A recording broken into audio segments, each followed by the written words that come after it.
Hello, this is Dr. Paul Cottrell, and I am doing a recording on September 13th. We're going to go over the news today. I'll be publishing this on all my channels. I have 4 channels on YouTube, Brighteon, Bitchute, and Rumble. Please subscribe to all the channels. If you would like to help support the work that I do, because all these videos that I do are for free, you can support by purchasing the products on my website, the-studio-reykjavik.com. You can also purchase ebooks and supplements and course material there. You can support the work by sharing the links, asking your social media to follow me.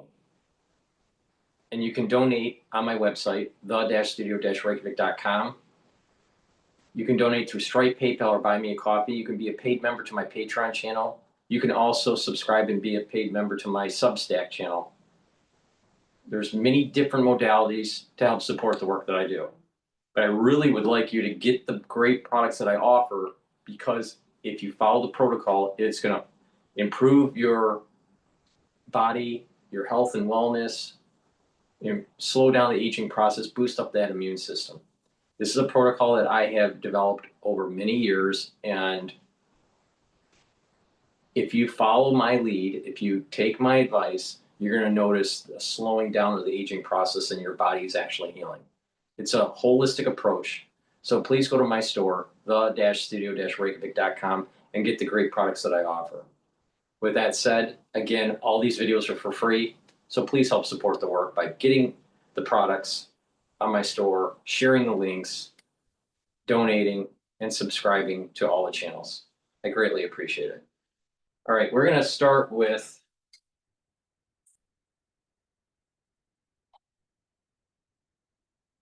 Fox News talking about Mamdani. Scroll less, learn more. Find your school district's plan at ny.gov/phone free.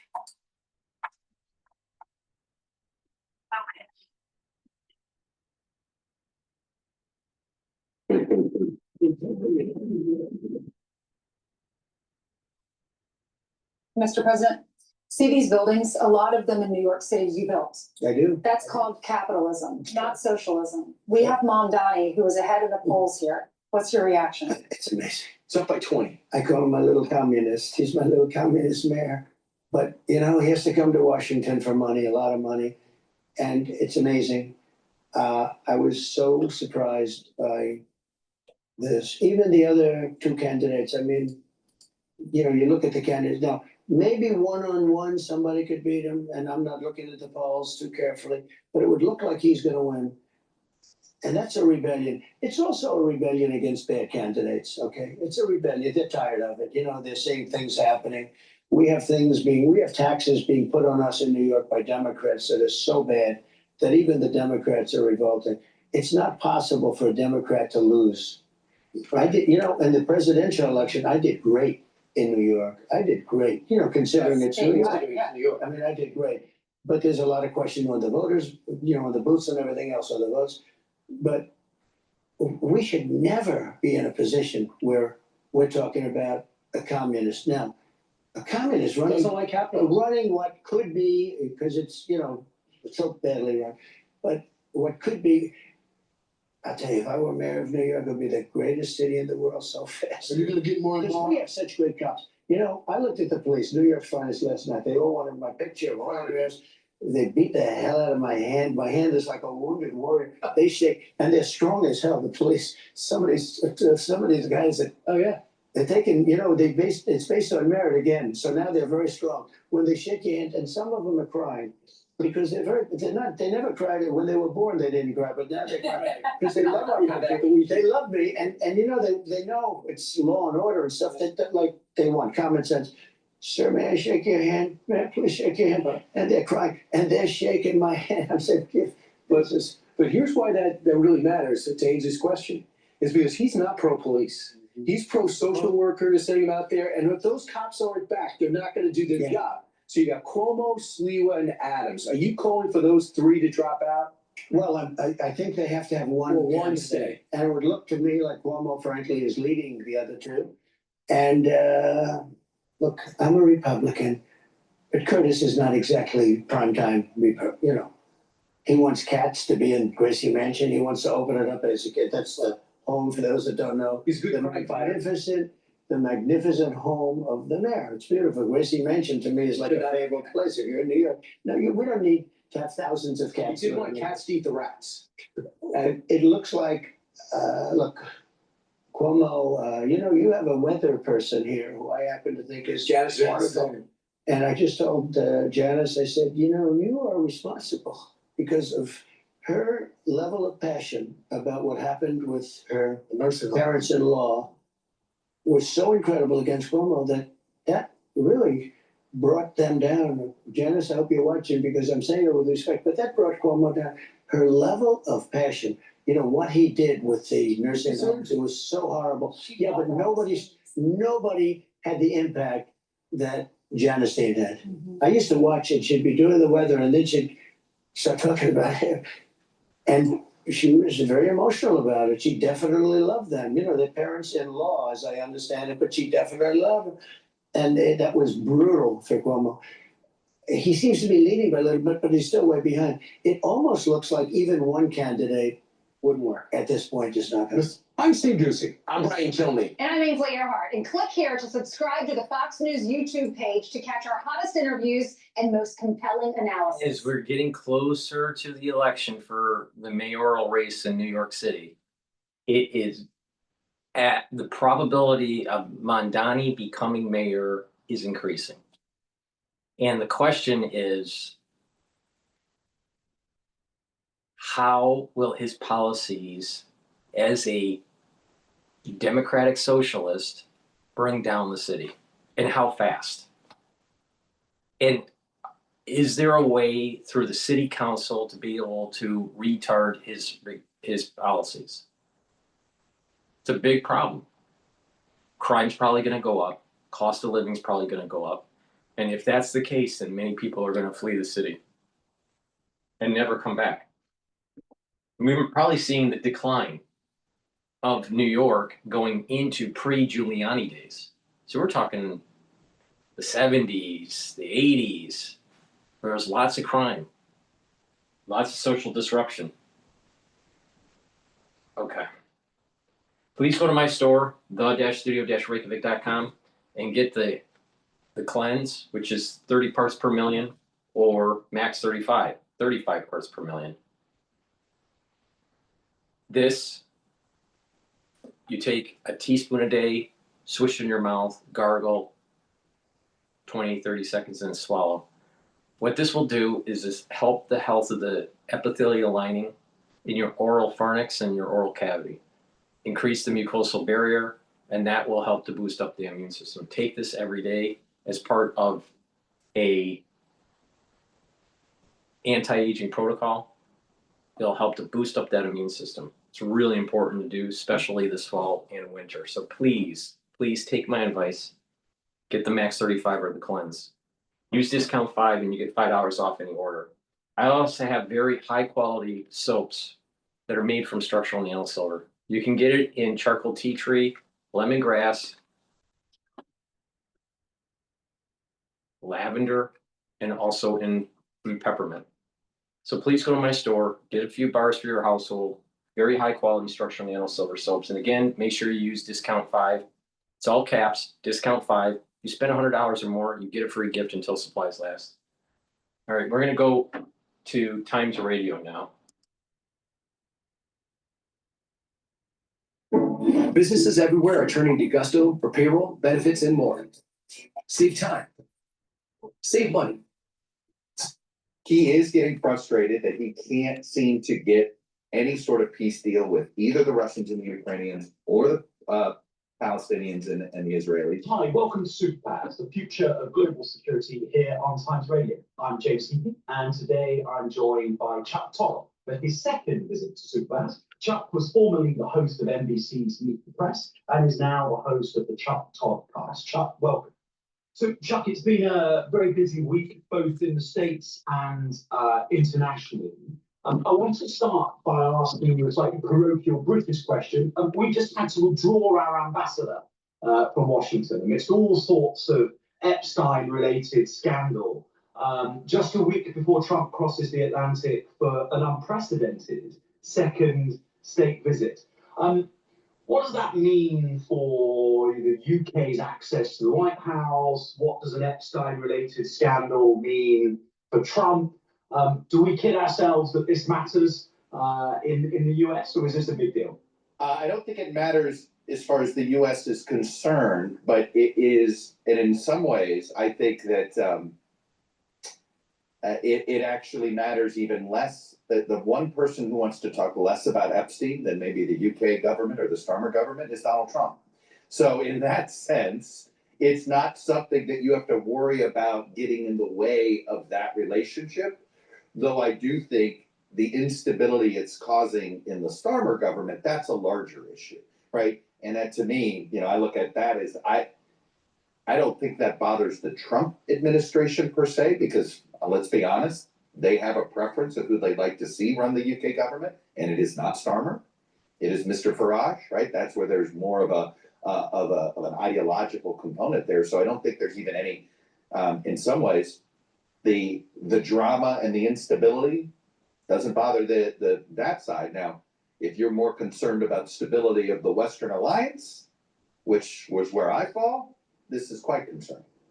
Yeah, well, Farage is rather cheekily making the case here in the UK for how Starmer should send him to Washington as the next ambassador. Can I just tell you, I know that freeze over.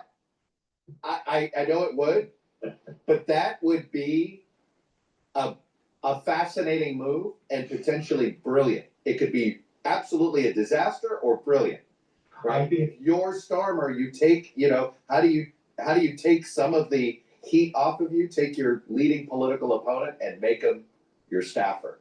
It is. I bet you in number 10, they pause to just think about it for a minute, because you're right. I mean, you kind of an opportunity to exile the insurgent, but you have also just handed him this massive platform. No, it's a huge platform, and it would be a huge microphone, and it would suddenly become the party house for MAGA. I could just see, it already is. The British Embassy here in DC is one of the most active sort of party houses, right? Yeah. Very much, they're very forward. Every ambassador we've had has been very forward leaning on that. It's always been, they're lovely hosts. Every political important person in Washington, left and right, always wants to be invited to those things. So I could see it, but you're right. It's a giant social platform in DC. Yeah, I think people sometimes underestimate that. It's interesting to hear you volunteer how you rate the British Embassy and the party house. Lots of people. It is very elevated, because it's interesting, right?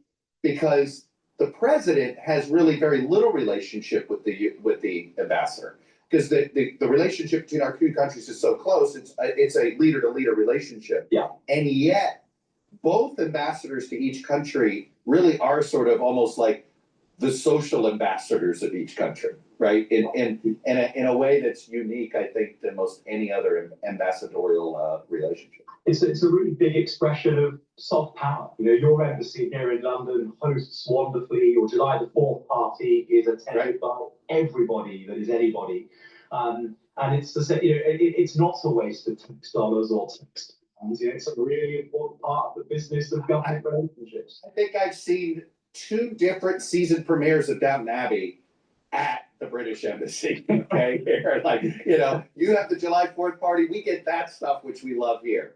There we go, soft power. Chuck, he comes here for a second state visit, and that is, I know from everything he said that he's aware of just what an honor that is. No US president has had that before. But there's plenty. Your AI is only as smart as your prompt, and this makes every prompt 10 times smarter. This is all thanks to this prompt enhance button in augment code. But there's plenty that the King and Keir Starmer will want to talk to President Trump about, not least Ukraine.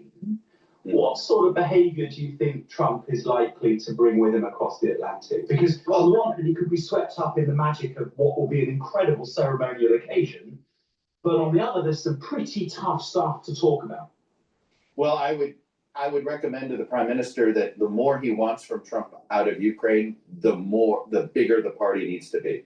Yeah. Right? The bigger the honor needs to be, because he is, look, if you put him, it's funny you say, he's gonna understand what an incredible honor. He's going to constantly, no other president has ever been given to state. I promise you, he will tell us this over and over again. And he is, the number of times he appeared to embellish all of his interactions with the Queen. I can only imagine what's going to come when he has his extended interactions with the King. But I do think on Ukraine and on Israel, frankly, that if you put him in the right, he is getting frustrated that he can't seem to get any sort of peace deal with either the Russians and the Ukrainians or the Palestinians and the Israelis. He wants this, right? He wants it badly because he's trying to convince our friends in Norway to give him a peace prize here. So I do think if Starmer is trying to get tougher on Putin, this is a moment to get him, right? If he's feeling good, this is the time you might be able to get some more commitments out there. I do think, here's the thing, Marco Rubio, there are people in the president's ear who want to get tougher on Putin. This isn't one of those things, Trump may vacillate on this, but if there are enough voices on the US side trying to get him to toughen up, that if he's hearing it on the Starmer side, it could be effective. How do people think the Alaska meeting went? Is the administration of people publicly think it was wonderful, but privately, are they realizing that Putin played them all the way? I think he's getting there to start to publicly admit this, but he doesn't ever want to publicly admit he participated in a failure. He doesn't want to admit he's been, taken for a ride by Putin. But collectively, I think it's pretty clear this was a failure. But look, he's obsessed right now with getting a meeting with Xi in China. And it did seem as if that show of force between Xi, Putin, the Prime Minister of India, Modi, Kim Jong-un, that had an impact on Trump to accelerate his desire to have a one-on-one with Xi. So I don't know if that necessarily bodes well for him getting tougher on Putin. Well, so Chuck, that I think is what worries me. A few sort of experienced Trump watchers from a foreign policy perspective have reflected to me that, what he wants to do is find an opportunity for foreign policy success. So if a problem becomes too hard, he doesn't double down and become more robust in his approach to that problem. He just deprioritizes it and moves on to something else. So my nervousness is that instead of Putin provoking him into a more robust US position, Putin's intransigence just pushes Trump elsewhere, which is kind of what Putin wants too. Look, the reaction that Trump gave to the incursion into Poland by the Russian drones, where Trump said, well, it might have been an accident, which of course is what the official Russian line is. That's exactly what Putin wanted to hear, right? And it's certainly not what Poland wanted to hear. It's not what the rest of NATO wanted to hear. Here's sort of my realistic view of where this is headed. I think it's pretty clear. Here's the good news, I think, from your perspective, is that Europe's pretty united against Putin, and that there is a desire to have a military sort of show of force here in some form or another. I do think that you can get Trump to green light this sort of backdoor way of arming the Ukrainians, right, which is doing it essentially through NATO and doing it as a pass through, and that I sort of equated it took us a while to help you guys in World War II, didn't it? Yeah. So it may take us a while for us to actually get back in there to being on the front lines with you, but I do think that at a minimum, the fact that Europe's united here and the fact that he's at least okay with the indirect way of doing this is probably the best we can hope for in Czechoslovakia. And the Israeli bombing in Qatar, and Trump was pretty clear that is not acceptable. I never thought I'd see the day that the United States would side against Israel in the United Nations. Yeah. It's symbolic, but that is, and it was the Trump administration, right? The fact that happened, again, it's symbolic, but I think it really goes, look, Bibi Netanyahu has figured out how to mess up his relationship with every American president he's ever interacted with. Every single one of them tires of Bibi. And now Trump is the latest. Oh, I think, yeah.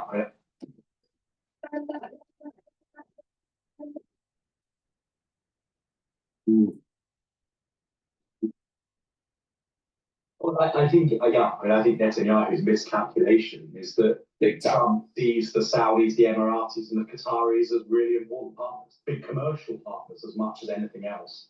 100%. I mean, this is, look, some of the motivation's personal, okay, right? It's personal profits for the family business and all of that. But, you know, that's what he thought he had convinced the Israelis of, which is, hey, get into business with the Gulf state guys. Okay, that's really what the Abraham Accords are about. Why don't we do business together? And I'll tell you this, I do think the Israelis care about those Abraham Accords. And the fact that the UAE sort of put it on the table that they might pull out if they do this full sort of excavation of Gaza is, I think that could move Trump. I really do. And I do think you're going to start to see the screws tighten a little bit, because I'll tell you, I think the Qataris thought having an American base on their soil was essentially kind of like NATO protection, right? Mm-hmm. They had a security umbrella, and that was violated. And the United States prioritizes that base. They cannot afford to lose that base. They don't want. So I do think this was a massive miscalculation by Bibi, a massive one, and I think it could move Trump on this issue. I completely agree, and bizarrely, the relationships he has in the Gulf, mm-hmm. if he is willing to not be so solidly forthright in his support of Netanyahu, he might find himself in a position where the Nobel Peace Prize comes in the Middle East rather than in Ukraine or over the Taiwan Strait. Here's the only hiccup in all of that, and that is the issue of Israel in the United States really divides the Democratic Party. Yeah. Okay. And anytime Trump has an issue that he can exploit as a wedge inside his political opponent, he doesn't like to give that up. And so that's I know I'm sounding a bit cynical, or I think the only reason why Trump hasn't essentially pushed back sooner on Bibi is that it's politically been helpful to him in driving a wedge inside the Democratic Party, because it is absolutely there are pieces of the party that are barely speaking to each other over this issue. Yeah. As you mentioned U.S. domestic politics, viewers tune in to listen to us soar with the geostrategic eagles, but the murder of Charlie Kirk, this young conservative commentator who I have seen on social media, and I don't agree with some of his political positions, but I really enjoy the sort of way in which he debates and the platform he's established for himself. He seems to, I mean, this is a big news week in the US, and that's the thing that is dominating. Can you give us some insight into why he matters so much, beyond the tragedy of his death? Well, it's also, well, first of all, I do think just politically, he gave, the MAGA movement was an older movement in the first Trump term. Yeah. The reason Donald Trump won the popular vote for the very first time in his 3 tries at the presidency is because his movement got younger, and he did much better with younger men. And Charlie Kirk is a big part of that. Turning Point was a big part of that. The consistent effort to go to college campus after college campus. I mean, it wasn't that long ago that this was like, 7 chapters, okay? And then they went to like 150 chapters. So it's been an impressive So movement. it's more than just him going and sitting in his gazebo and answering questions. It's a there's a nationwide.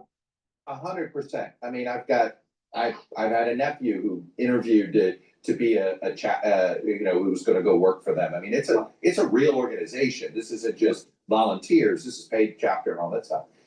But the other bigger issue in all of this is just the escalating amount of political violence we've had. I mean, and unfortunately, people sort of are siloing their violence. They think if the violence takes place to somebody on their team, it's much worse than if the violence takes place on the other side, and that's been the other problem here. Nobody seems to want to de-escalate.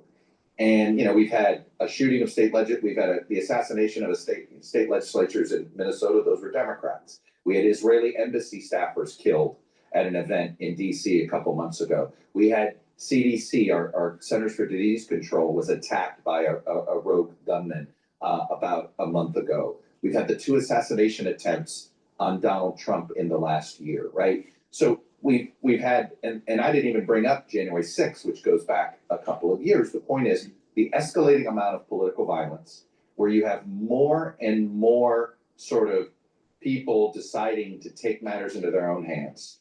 To me, once you do that, you are exposing yourself as being a bit mentally unstable. But our current information ecosystem is so broken, right? And I do think that's the problem, is that each side sees the other as less than human. And the minute you get down that road, that's how you get sort of troubled people to pick up a gun and do real damage here. And I think that's the concern a lot of us have. And I have to tell you, we really need a president right now to sort of rise above politics. And that's not in his golf bag. That's a club that is not in his golf bag. I'm going to hold out hope that it is over the weekend. I hope it is, but so far he's not risen to the occasion. Well, look, here's a view of the world for you to offer us your reflections on in closing. The P3 countries, so the Western 3 nuclear powers of the permanent members of the Security Council. France has just had its government collapse, is in the throes of a debt crisis. Its president is neutered, focused on the domestic, absent from the international stage. The UK just had 2 really high-profile senior sackings in the space of a week. The Prime Minister is weakened. He's focused on the domestic, absent from the world stage. The US has an increasingly deadly political discourse, real toxicity in its politics that drags its president and its senior politicians into a domestic focus and less of an emphasis on the world stage. Whilst all the while, people like Bibi Netanyahu feel increasingly more able to do unilateral actions like the one we saw in Qatar.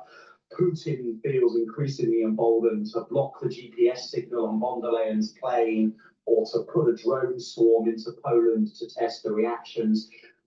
The traditional leaders of a Western response are consumed by the domestic, and the authoritarians seem to be spotting the opportunity. It all just feels a bit dangerous. I'm petrified that we're repeating the 1930s, right? The 1920s and 30s. And look, you didn't bring up Japan, which just had a loss. I mean, what have they had? Multiple prime ministers over the last, right? Look at the instability in South Korea's politics. We had a partial collapse of the coalition in Germany's government, right? I mean, the fact of the matter is, and there's sort of been, this has been a global, we've seen this. And to me, we're the trigger here, the United States, right? Because once you raise barriers, once you go to nationalism in the biggest economy in the world, you then force every other country to say, well, it's survival of the fittest, right? It's a form of economic Darwinism that we're in right now. And that's arguably what happened in the 20s and 30s, right? Which is a form of economic Darwinism, right? We raised tariffs and everybody started to get sort of parochial. Everybody started, and that's my fear, is that because we've done, this is sort of what happens. And so you've got an empowered Xi, he's looking now at Trump. You know, if he wants Taiwan, you're gonna do it before the end of Trump's term. You're not gonna risk a new president coming in that might have a different view of Taiwan. So you've got an emboldened Xi, you've got an emboldened Putin, you've got an emboldened Bibi, you've got a desperate Modi in India who wants to be with the West, but if Trump is gonna, you know, punish him on tariffs, he's also looking out for himself, right? So these are not the best areas of the world to have people thinking very, frankly, selfishly. But it all starts with the US erecting these barriers. And that's my fear here, that we are sort of, we are helping to accelerate nationalism around the world. Wait a minute here. President Xi telegraphed to the world that he wanted Taiwan before Trump was even in office. This all goes way back.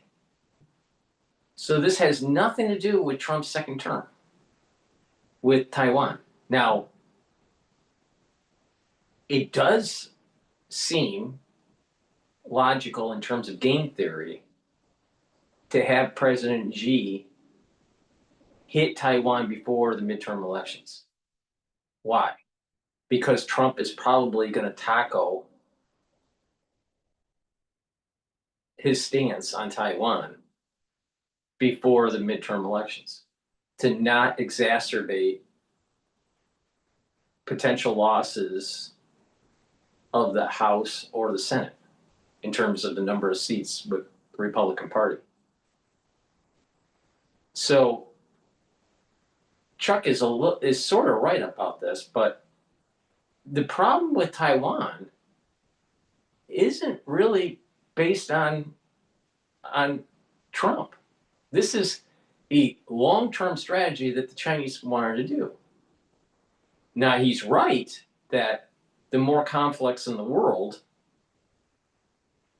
increases the chances of President Xi taking Taiwan forcefully, because we're already involved in the Middle East and Ukraine, and not fully pivoting to Asia. So that part's right. But it's not that Trump is really the cause of this.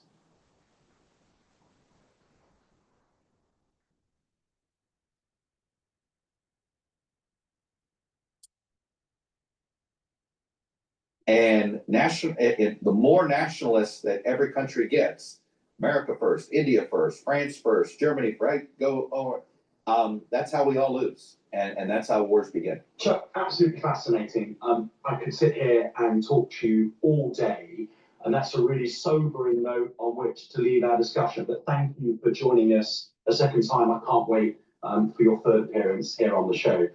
For more superpowers, and indeed for more of Times Radio's brilliant geopolitical content, make sure that you All right, subscribe. we're going to pivot to France 24, talking about Charlie Kirk's assassination. But before we do that, please go to my store, the-studio-reykjavik.com, and get the structural nanosilver toothpaste. This toothpaste will whiten your teeth, freshen your breath, help with the health of your gum line, reduce inflammation at the gum line. Super important. It's made from structural nanosilver, has no fluoride, and it's very important to take during the fall and the winter. So get a few tubes of this toothpaste. It's very high quality. You should be using it every day. And get the gels. I have it in the quick dispenser and also in the tube form. It's a dual purpose. You can use it as a daily skincare. You can put it on a cut, an abrasion, or a minor burn to help to heal it. You can use it as an aftershave. You can also use it if you're not feeling well or someone around you is not feeling well, especially during the fall and the winter. Put it on your hands, around your mouth, around your eyes, around your ears, around your nose. Lightly coat your nostrils. It stays active for 5.5 hours. So please go to my store, the-studio-reykjavik.com. Make sure you have some gel at home and at work. Be prepared.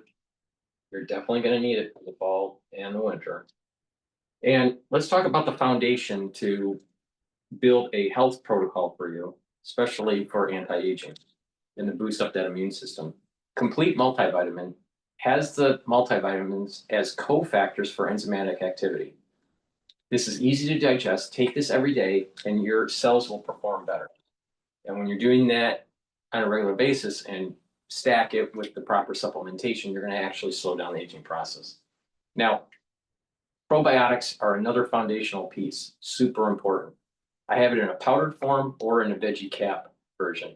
This is the MB40 probiotic and then the powdered version. But take either one, take it every day, drink it with filtered water, and stack it with the multivitamin. Now, what the probiotic does is it improves your gut biome. It allows you to absorb your nutrients, helps with metabolism, helps the communication between your gut and your liver and your gut and your brain. You'll be able to sleep better, consolidate memory, detoxify your central nervous system. You'll have more energy because you're well rested. And the gut biome, when you improve it, will also improve your immune system. It'll increase the mucosal lining. Your concentrations of IgA, which is a type of antibody, will improve. So your immune system will improve. This is super important. And you'll also notice that your skin is improving. Good health starts at the gut. So please go to my store, the-studio-reykjavik.com, and get the probiotic either in the veggie cap form or in the powdered form and stack it with the very high quality multivitamin. So please go to my store, the-studio-reykjavik.com. Use discount 5, you get $5 off any order. And if you spend $100 or more, you get a free gift until supplies last.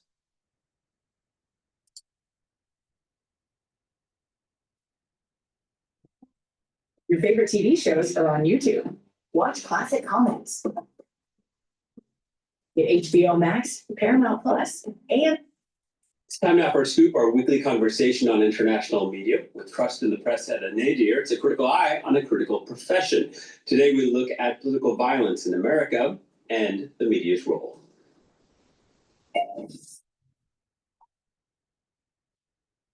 Even before the assassination of conservative youth activist Charlie Kirk, there was an unprecedented level of rage in American politics. Experts warned it could become a vicious spiral of political violence. After his killing, there was a wave of condemnation from elected officials, journalists, media personalities, influencers, and across social media. Here is late night host Stephen Colbert. I'm old enough to personally remember the political violence of the 1960s. And I hope it is obvious to everyone in America that political violence does not solve any of our political differences.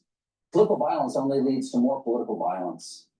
And I pray with all my heart that this is the aberrant action of a madman and not a sign of things to come.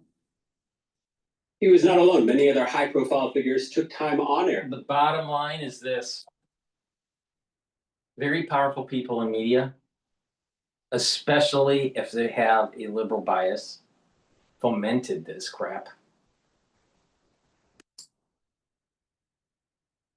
Who offer their condolences and condemn Kirk's killing, but some sparked controversy in how they did it. In the immediate aftermath of a developing story, it can be difficult to make sense of the few facts on hand and try to connect the dots. Nonetheless, what political analyst Matthew Dowd said on MSNBC shocked many viewers.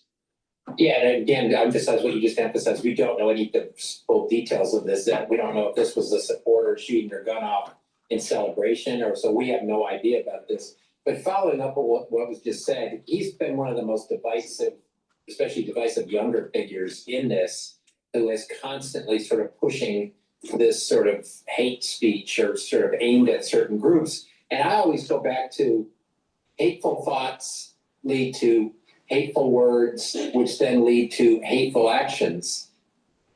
Dowd was fired after making this comment, and MSNBC apologized. Another fatal shooting provided a moment for some on the left to call for greater gun control or point to Kirk's divisiveness. On X, the progressive writer Wajat Ali condemned his murder, but also said Charlie Kirk was a horrible, hateful man who spent his life radicalizing young people to embrace their worst demons by targeting women, people of color, immigrants, and the marginalized. I refuse to sanitize him. Now, given that Kirk was a close Trump ally, many of the strongest and most emotional reactions to his death came from right-wing media, like Fox News. This is Jesse Waters. They are at war with us. What are we going to do about it? How much political violence are we going to tolerate? And that's the question we're just going to have to ask ourselves. Now, Charlie would want us to put as much pressure on these people as possible. This is unacceptable and has to stop. And it has to stop now. And everybody's accountable. And we're watching what they're saying on television and who's saying what. The politicians, the media, and all these rats out there. And Kirk's death fits into a broader context. Politico ran this piece. A new dark normal of political violence still shocks the nation. It follows a surge in threats and attacks against political figures for this second summer in a row. Last month, a police officer was killed when a gunman attacked the CDC headquarters protesting COVID-19 vaccines. Before that, in June, a Christian nationalist murdered a Democratic state lawmaker and her husband in Minnesota. A second Democrat was wounded. Trump himself was the subject of 2 assassination attempts last year. It's not just high-profile targets, but ordinary people too. In the first 6 months of this year, there have been 150 politically motivated attacks. That is already half as many as the 3 years prior, which was already a historic rate. Let's bring in our guest. Benjamin Ginsberg, a political science professor at Johns Hopkins University. Hello to you. Benjamin, you're also the author of many books. His latest came out recently, Politics by Any Other Name, A Bureaucratic Struggle, Lawfare, and Violence in American Politics. Benjamin, some of the data says the U.S. is seeing its biggest rise of political violence since the 1970s. And even then, most of that violence was aimed at property, not people, like we're seeing today. So for someone who studies this, was what happened this week surprising to you? No, unfortunately. Pace University gets people where they want to go. Through immersive academics, real-world experiences, a customized approach that takes career goals and turns them into reality. And it all happens in the most connected location on Earth. No, unfortunately, it wasn't surprising to me. Violence and politics have always been closely connected. Both are mechanisms through which groups struggle for power. And unfortunately, violence can be, at times is, a powerful instrument in political struggle. So violence is never too far below the surface. And I would add that in the United States, we do have a tradition of glorifying acts of violence. The other day, I saw a wonderful old Western movie in which they starred John Wayne and Jimmy Stewart. And it was called The Man Who Shot Liberty Valance. And it dealt with political violence in the Western territories. And the hero shoots the bad guy, frontier gunman, and on the strength of his claim to have killed this fellow, then becomes a senator when the territory becomes a state. So this is the mythology that Americans grow up with, the lone, heroic gunman. And unfortunately, this is a mythology in which angry, disaffected, mentally unstable people can make themselves in their minds heroic figures. They can become the man who shot Liberty Valance like John Wayne did. So I think that this is a background condition in the United States, the tradition of the lone gunman taking on the authorities and bringing justice to the country. Now, today, of course, the United States is polarized, and this polarization is exacerbated by the mass media. Years ago, as has often been pointed out, Americans watched 3 TV networks, NBC, ABC, and CBS. These networks tried to appeal to a broad cross-section of the American public. Today, because of technology, there are many, many, many media outlets, each one seeking to identify a niche. And this has produced not only fragmentation, but radicalization, because media outlets and bloggers and a variety of niche-seeking media figures try to outdo one another in appealing to niche audiences. And this produces a kind of radicalization of the American public. Right, People Benjamin. only want. So sorry to step in there. Just wanted to ask you, after Kirk's death, we're waiting to see what Donald Trump's reaction would be. He's a U.S. president, but some responsibility goes on the media too, because they shape the narrative and they can either create echo chambers of some of this extremist thought that we hear, or provide more reasonable nuance. So there's an onus of responsibility on the media, even if they have a niche audience. Absolutely. The media does bear responsibility, but very few media outlets accept that responsibility. Instead, if you watch the American media yesterday, today, it is casting blame. The conservative media point, as in the clip that you showed just before, Jesse Waters calling upon righteous Americans to step forward and do something. And on the left, the media somehow has constructed a narrative in which obviously this was, kind of a Reichstag moment, implying that this was done by the right as a kind of pretextual event, as when the Nazis burned the Reichstag in order to justify further action. So instead of accepting its responsibility, the media just throws gasoline on the fire. Why do they do this? Well, unfortunately, it's business.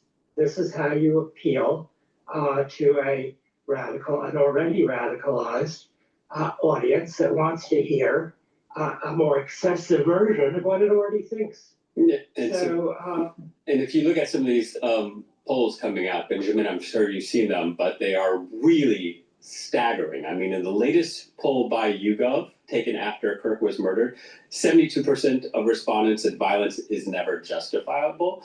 But if we go back to April, Rutgers found that 55% of people who called themselves left of center said it was at least somewhat justified to murder Trump. Why and how did political violence become more acceptable in America?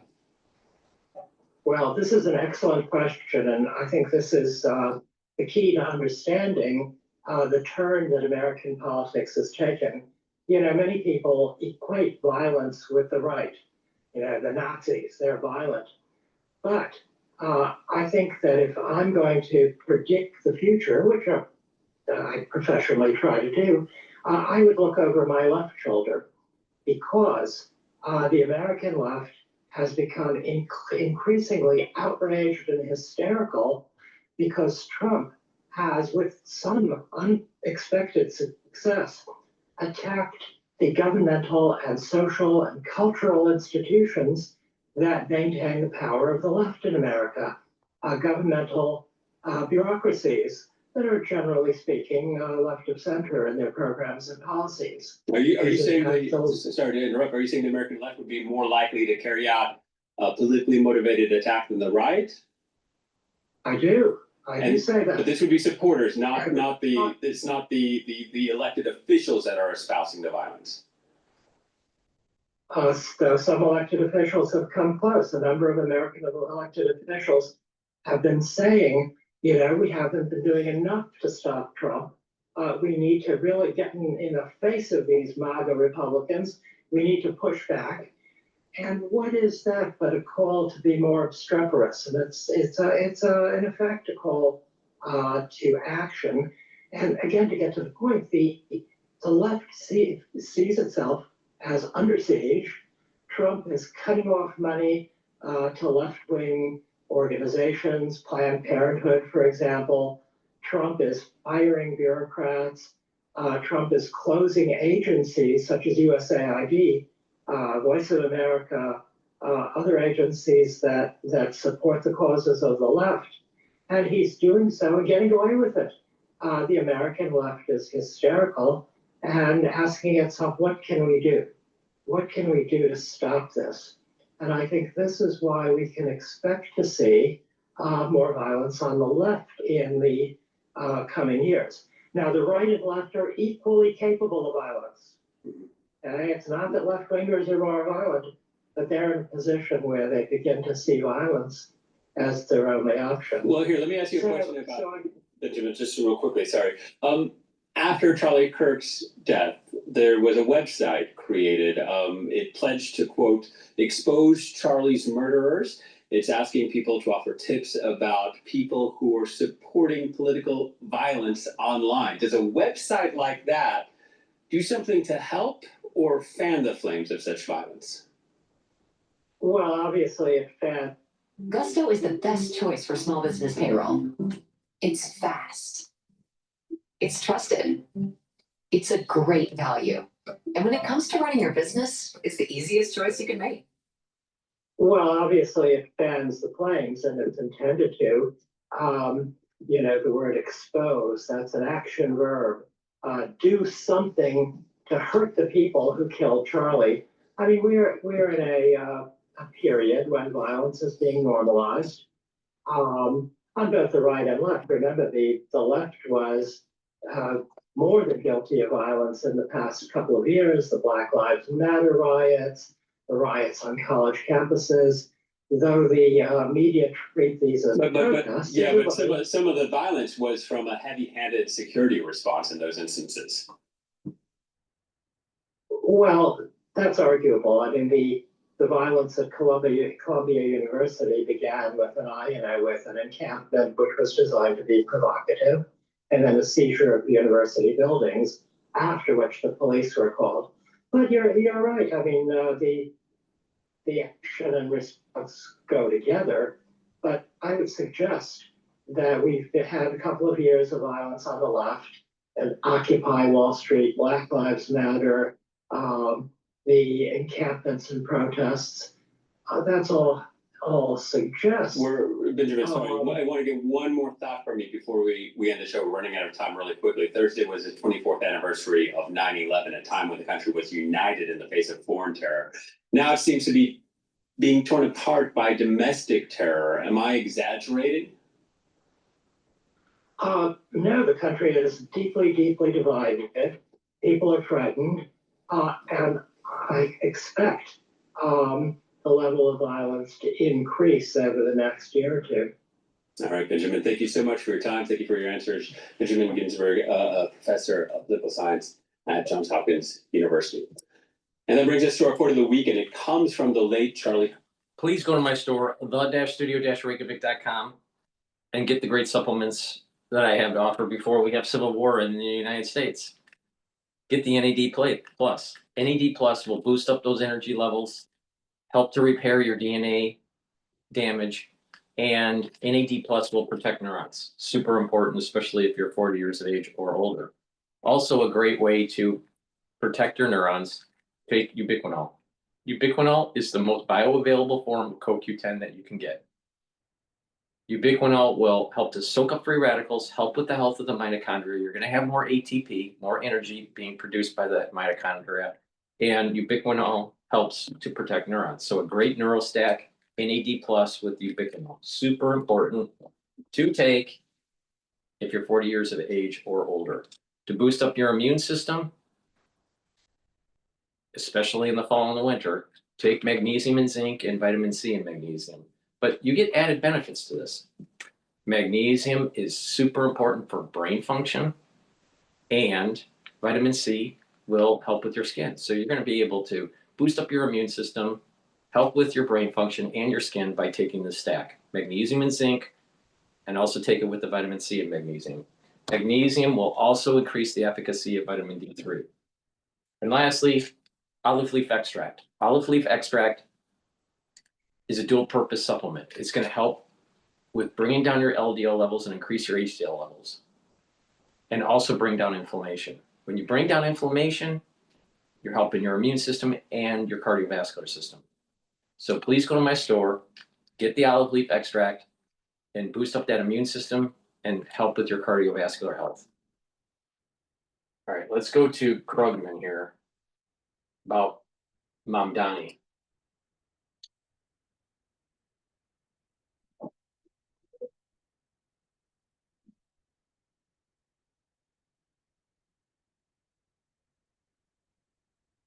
Starting the day I take the oath of office, I will rapidly drive prices down and we will make America affordable again. In the campaign, the big promise by Donald Trump was that he was going to bring down prices and make America affordable again.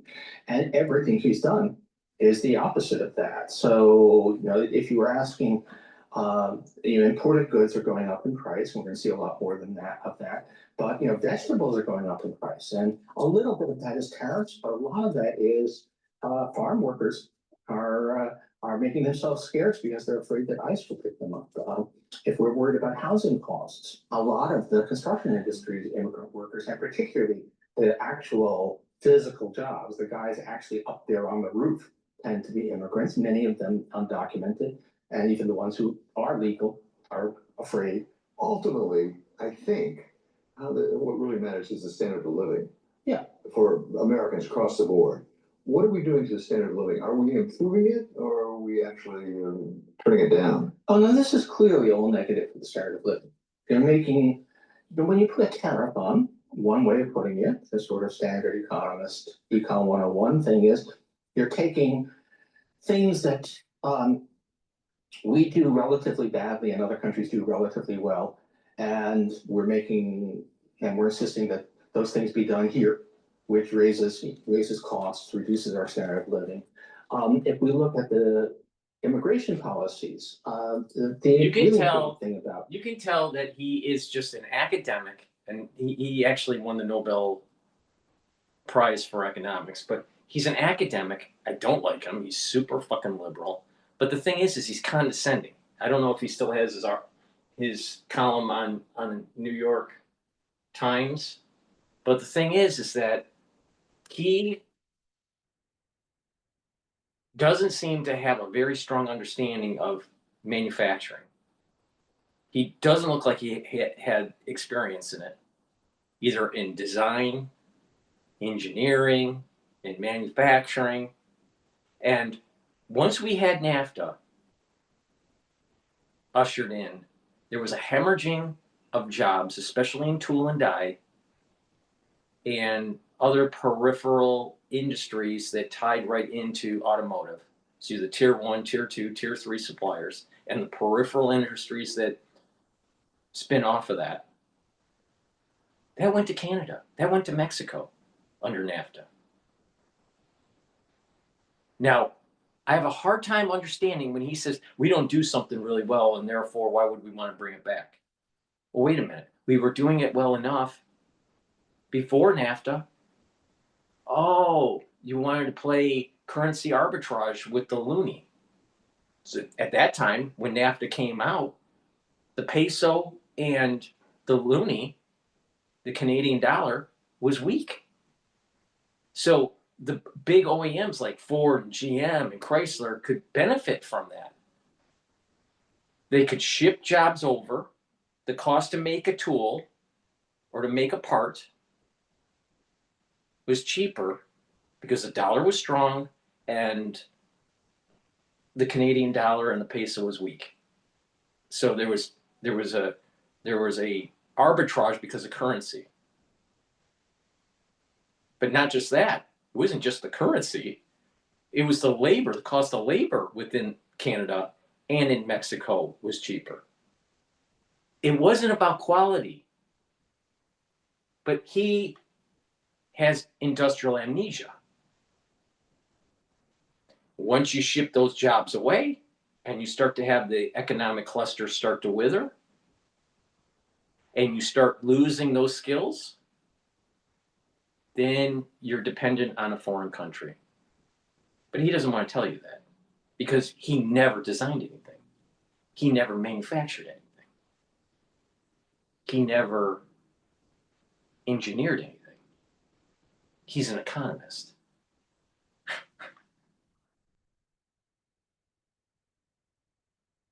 Immigration in America is that the immigrants do not do the same jobs that native-born Americans do. They're very concentrated in a limited number of industries and occupations, which are very much complementary to the jobs that native-born Americans do.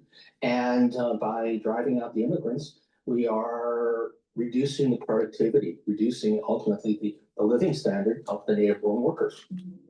Trump tariffs are a part of the story that Krugman knows well. His Nobel Prize was awarded in 2008 for work on trade patterns. But he says the tariffs themselves might not be the biggest problem. Consistent tariffs.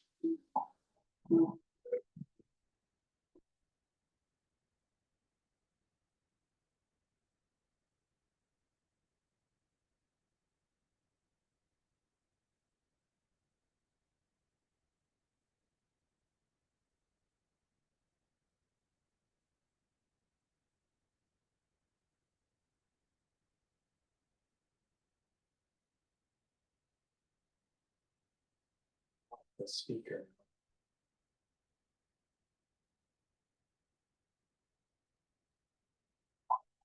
But not as bad as legend has it. Everybody's told us that smooth holding caused the Great Depression. That's not remotely true.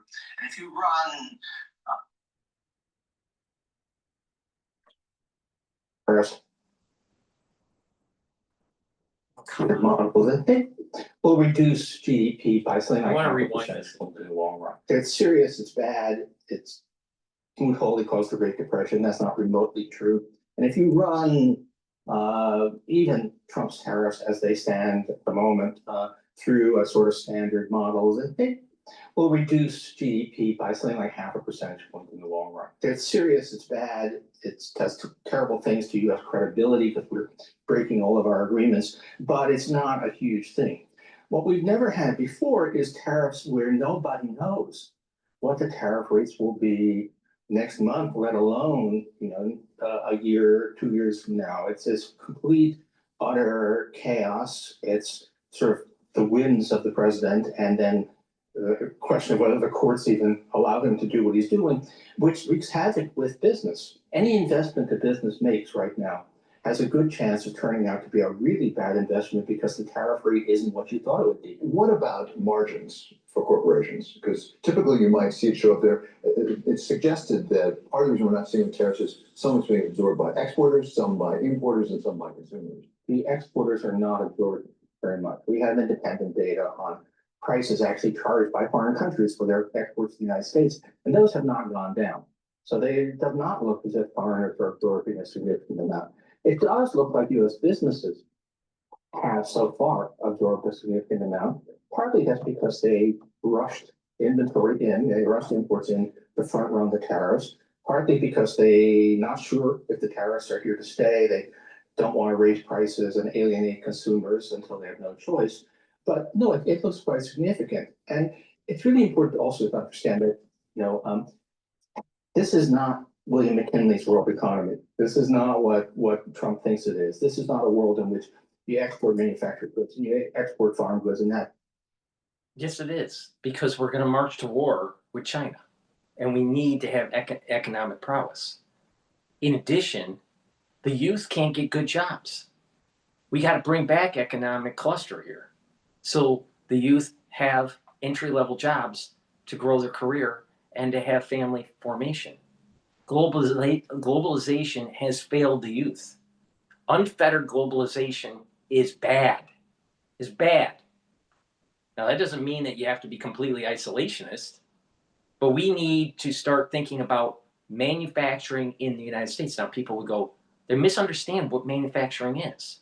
They think it's only final assembly. And no, you have to build the line. You have to make the parts that get shipped to the line.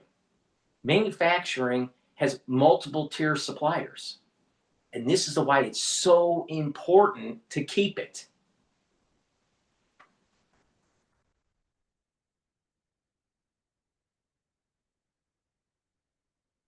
Now, businesses were used to the 35 years of globalization. Ship out the good jobs out of the United States and have foreign countries buy up our debt.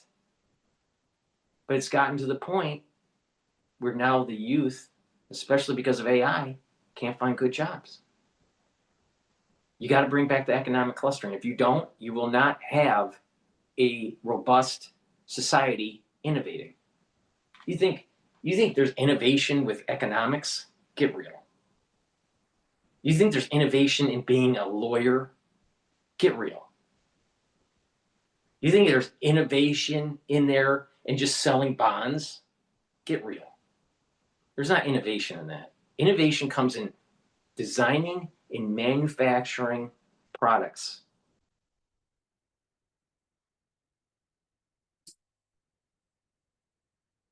This is a world of supply chains, complicated structures, and very many of the tariffs are actually being levied on inputs into US manufacturing. So this is doing a lot to actually raise costs of US businesses as well. So there isn't a lot of slack in the end. He's an economist. You're supposed to look at the whole time series. Look at all the cost savings that these companies had by doing labor arbitrage, sending the work overseas, regulatory arbitrage, tax arbitrage. Come on. So when you look at the whole net present value of the situation, the companies did pretty well. No, we just only want to look at right now.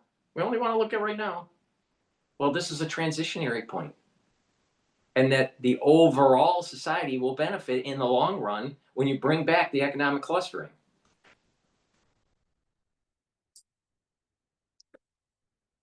Maybe kind of center left, but I don't believe that businesses are making massive profits that can just be legislated away. So in the end, the businesses won't be able to absorb them, and it's consumers. What about the stated goals of President Trump, whether he's achieving them or not? One of them is actually protect or bring back manufacturing jobs onshore to the United States. Is that a sensible goal? And by the way, how is it affecting the auto industry? Because the auto industry supposedly is one of the beneficiaries of all this. Yeah, the auto industry actually is sort of case in point for, this is not actually working. And it's for the auto industry, a lot of it has to do with the fact that there isn't a US auto industry. There's a North American auto industry. It's very integrated with Canada and Mexico, parts of an engine.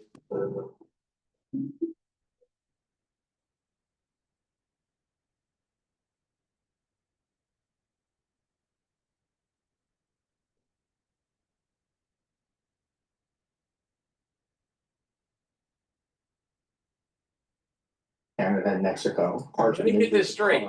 So you got the liberals that are complaining that Trump wants to take over Canada.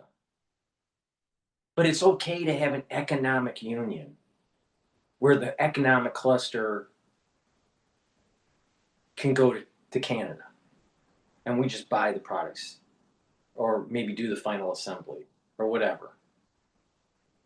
That's this complex ecosystem, complex organism. But the economic cluster of this regional economic union is okay. But it's not okay to actually own Canada. Now wait a minute. Doesn't it seem like if the Canadians can make the tools and dies better than Detroit, which they can't, but let's just say that they can, then why don't we own Canada? And then it's America first, right? No, we can't do that. Canada's got to be by itself, but you got to have the economic union.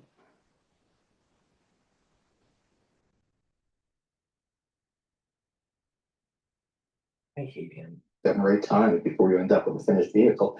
And all of this stuff is adding cost. So the auto industry is particularly ill-suited. Steel and aluminum. What do you make cars out of? And we have tariffs on steel and aluminum. Could there be an ironic? Yeah, but we used to make a lot of aluminum. We used to make a lot of steel. We used to make our cars here. We used to have our tool and die here. But after 35 plus years ago, ended that. So now when we want to bring it back, then you have corporate America and the economists saying, you can't do that. Well, wait a minute. We did that before NAFTA. Why can't we do it now?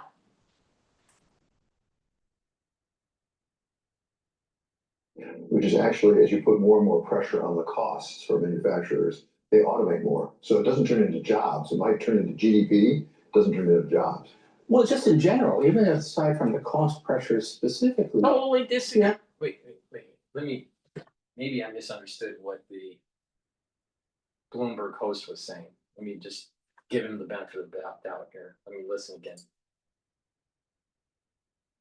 Could there be an ironic, unintended effect, which is actually, as you put more and more pressure on the costs for manufacturers, they automate more. So it doesn't turn into jobs. It might turn into GDP, doesn't turn into jobs. Well, just in general, even aside from the cost pressures specifically, if you ask yourself which industries might be induced to come back to the United States, it'll be industries where if you bring back the jobs, it's going to bring back the economic clustering and your GDP is going to go up. More jobs will happen. So the Bloomberg, this is where Bloomberg's host just doesn't, I think his name's Jonathan or whatever, but this is where the Bloomberg host is wrong. It's not just the final assembly. It's the economic cluster that comes. And so more jobs are created. Will there be a lot of jobs created by just bringing back final assembly manufacturing? No.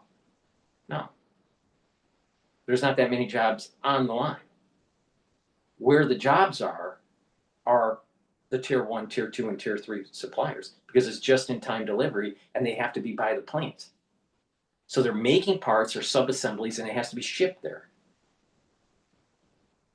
And you need engineers, manufacturing engineers, mechanical engineers, electrical engineers, chemical engineers. You got all these different types of engineers that are a part of that system. And these are high-paying jobs. So it's not just bringing back a part. So this is where Bloomberg doesn't understand it, because they're all about just pushing paper and they don't understand how the real economy works.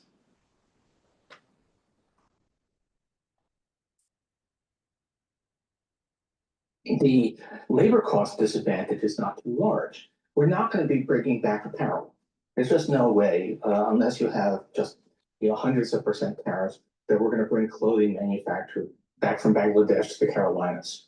What you can bring back conceivably are industries where they're very capital intensive.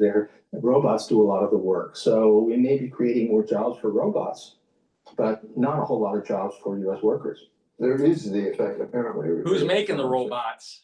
Who's installing the robots? Who's programming the robots? Who's maintaining the robots? See my point? What about the parts that the robot is carrying? How's that being made? If it's a steel piece, it has to have a steel stamping. Tool and dies are either one-offs. They're not mass produced. They're custom. This guy doesn't get manufacturing. He doesn't get it. It's obvious that he's never made anything.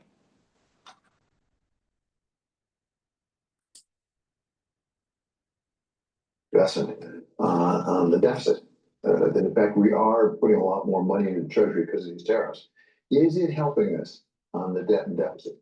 Well, in the direct effect, look, tariffs are basically a tax. They're a sales tax that are levied on selected goods. It's a sales tax on goods that we import. And sure, if I put on a national sales tax, it would raise revenue and reduce the deficit. And a lot of economists have said the United States really should have a value-added tax, which is basically a sales tax. And most other advanced countries do that, and we kind of could use the money. So through a backdoor route, Trump is making America a little bit more like Denmark with a sales tax paying for part of it. But it's really not going to be enough money. The Secretary of President said it's like $300 billion. It's extremely unlikely that we'll get that much, although it's possible. If we're increasing tariff rates by around 15 points, that could get you to several $100 billion. But the idea that if you impose a tax, it raises money, that's not an exotic, that's not a policy triumph. That's just how budgets work. Are you concerned about the long-term permanent effects of what's happening right now? This is why I don't like this guy. You're either taxed, you have tariffs, and you have issuing of new debt. You have a deficit. The budget of the country, all right, and the amount of revenue going into the country to maintain that budget is through taxes, through issuing new debt. So it adds to the debt to fill the hole of the deficit, and tariffs. Now, if you have tariffs, you should be able to reduce or not increase taxes and or reduce or not increase debt. New debt issuance. So tariffs are actually helping by reducing taxes. Now people would say, well, wait a minute here. But if you don't want to buy the product, let's just say there's 100% pass through for the tariff. If you don't want to buy the product, you don't have to. You have to go to work. You have to pay your Social Security tax and your state tax and your federal tax, through your wages. So you can't do anything about that. So you can dial in or dial out if you want to pay the tariff by just not buying the product or buying a cheaper product. Now, when they issue debt, you're not just paying the principal, you're paying the interest on it. So you're paying more. So which one's better? What's better is not to issue the debt and just have taxes or tariffs, not new debt, because you're not paying an interest payment.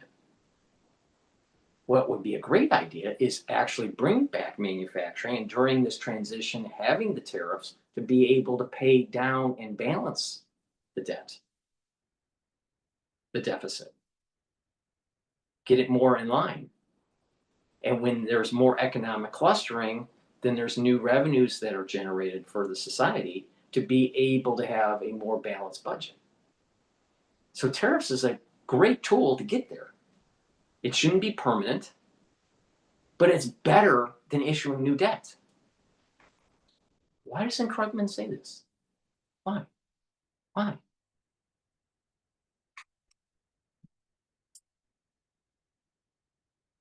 Than just the ups and downs, the vicissitudes of an electoral system. What people don't, I think, fully realize is that on tariffs, almost everything Trump has done is probably illegal under US law, but definitely a violation of international agreements.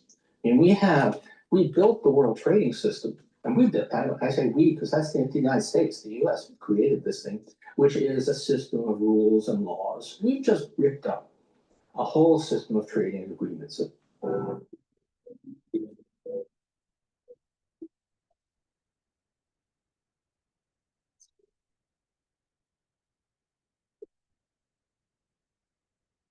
Wish Bloomberg would have less commercials. This is bullcrap.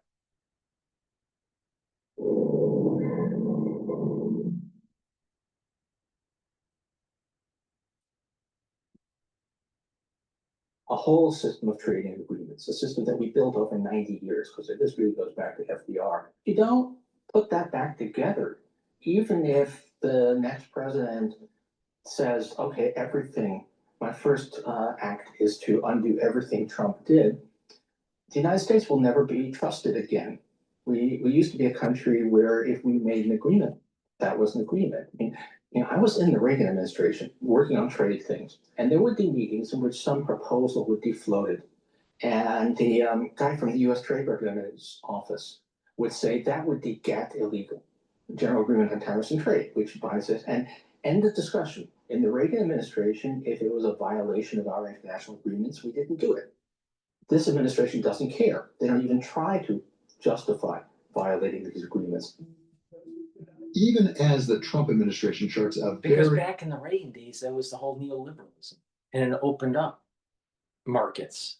But over the many decades, we have seen the gutting of our manufacturing and how our economic prowess, especially for waging war, has diminished. Our national security is threatened. Who gives a damn about the international agreements when that happens? You lose your country, but you maintain a some sort of global trade agreement. But what's the point then? See, what has happened is the United States has been captured by globalists, by transnational capitalists.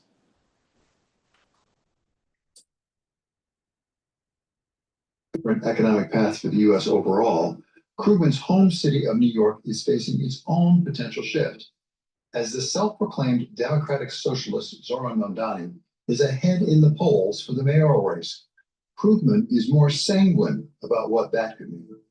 What we call a socialist in America, it would be just kind of a social democrat in Europe. It's really not extreme. Some of his proposals might be a little. He's a communist. Are you kidding I'm not me? sure about the rent stuff. I'm not sure about I that. actually don't think they're opening some. He's just pretty the same. young He's just the same as the European socialists. But I don't know about the rent stuff. Well, what about the grocery stuff? Sounds pretty communist to me. I mean, this guy, this Krugman is an ass. He's just a fucking ass.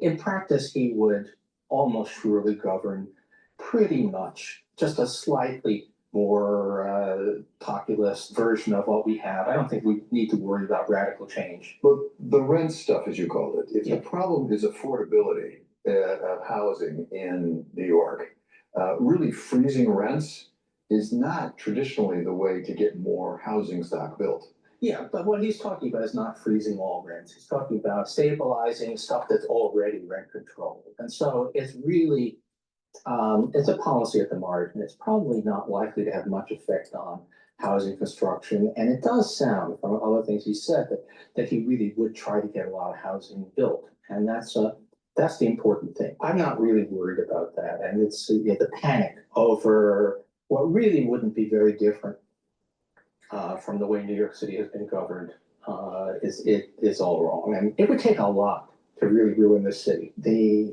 resilience of New York City has just been amazing over the years. I don't think he really remembers the 70s or the 80s. Please go to my store, the-studio-reykjavik.com, and get the ashwagandha root. This controls your cortisol levels and your blood glucose levels, lignans. This will help with your immune system and your endocrine system. Soak up free radicals will bring down inflammation. Turmeric will bring down inflammation and soak up free radicals. When you stack these together, you're boosting up your immune system and helping with your cardiovascular system. Please go to my store, the-studio-reykjavik.com. Use discount 5. You get $5 off any order. Boost up that immune system, especially for the fall and the winter. Nattokinase, dual purpose, breaks up clots and helps with your lipid profile. It helps with your cardiovascular system. Important to take, especially in the fall and the winter this year. Vitamin D3, you're going to need this fall and winter. Helps to get rid of cells that need to go into apoptosis, especially in the fall and the winter. And vitamin D3 is a cofactor for gene expression. It also absorbs calcium. If you stack it with vitamin K2, do resistance training, you're going to increase your bone density. And vitamin D3 and K2 helps your cardiovascular health. So please go to my store and get that.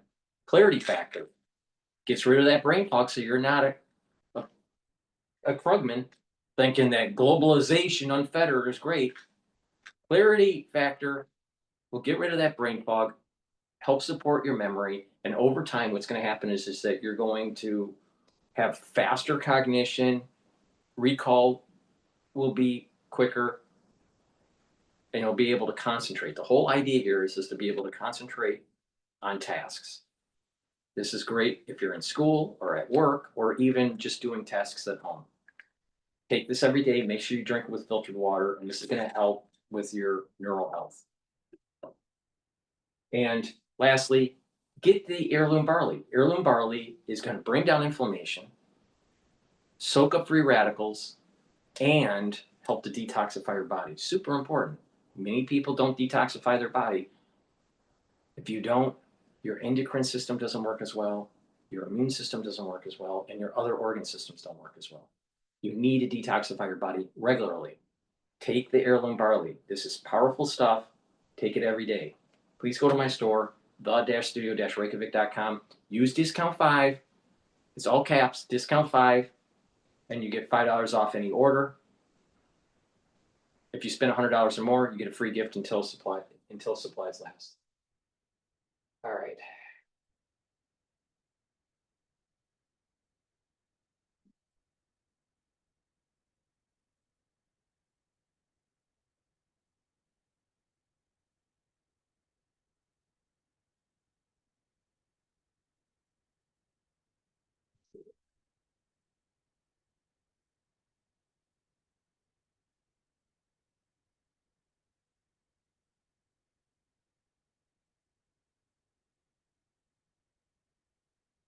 All right, let's listen to Democracy Now! About Charlie Kirk and Trump.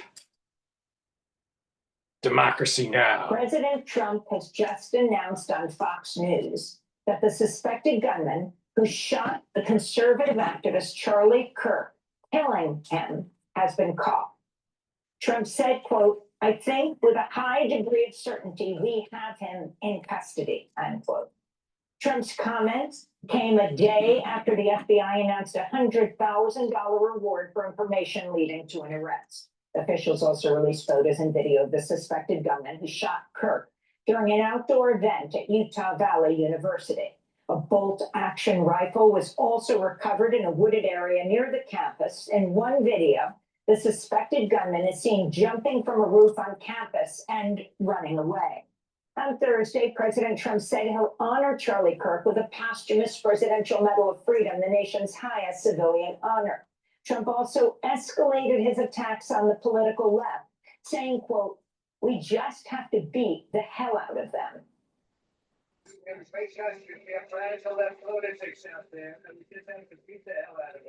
On the floor of the House, Republican Representative Bob Under of Missouri described the political left as, quote, "pure evil." Well, everything has changed. If we didn't know it already, there is no longer any middle ground. Some of the American left are undoubtedly well-meaning people, but their ideology is pure evil. They hate the good, the truth, and the beautiful, and embrace the evil, the false, and the ugly. This call comes as some lawmakers, including Congressmember Alexandria Ocasio-Cortez, are canceling or postponing public events out of safety concerns.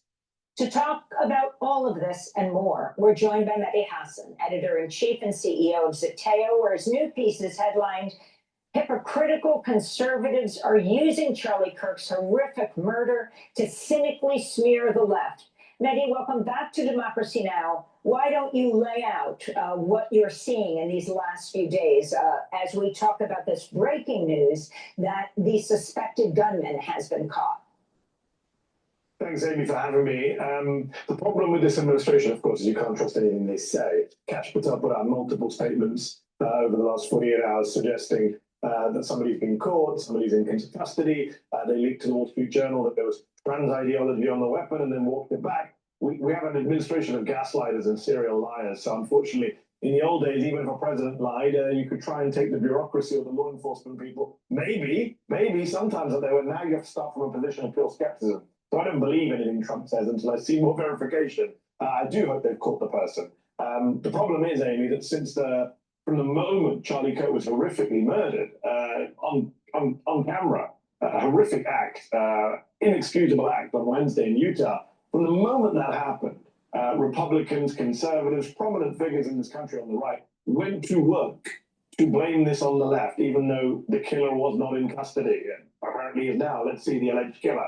No killer in custody, no motive, and yet for the last 36, 48 hours, we've been told again and again that the left did this, the left killed Kirk, the left had blood on its hands. And I wrote that piece for Zeteo because I was deeply frustrated at what I was seeing. It's not just frustrating, it's dangerous, right? Your response to a political assassination, to political violence, cannot be to ratchet up more political violence, more demonization. And the reality is, of course, as I say, we don't know the motive of the killer. Let's say the killer turns out to be someone on the left.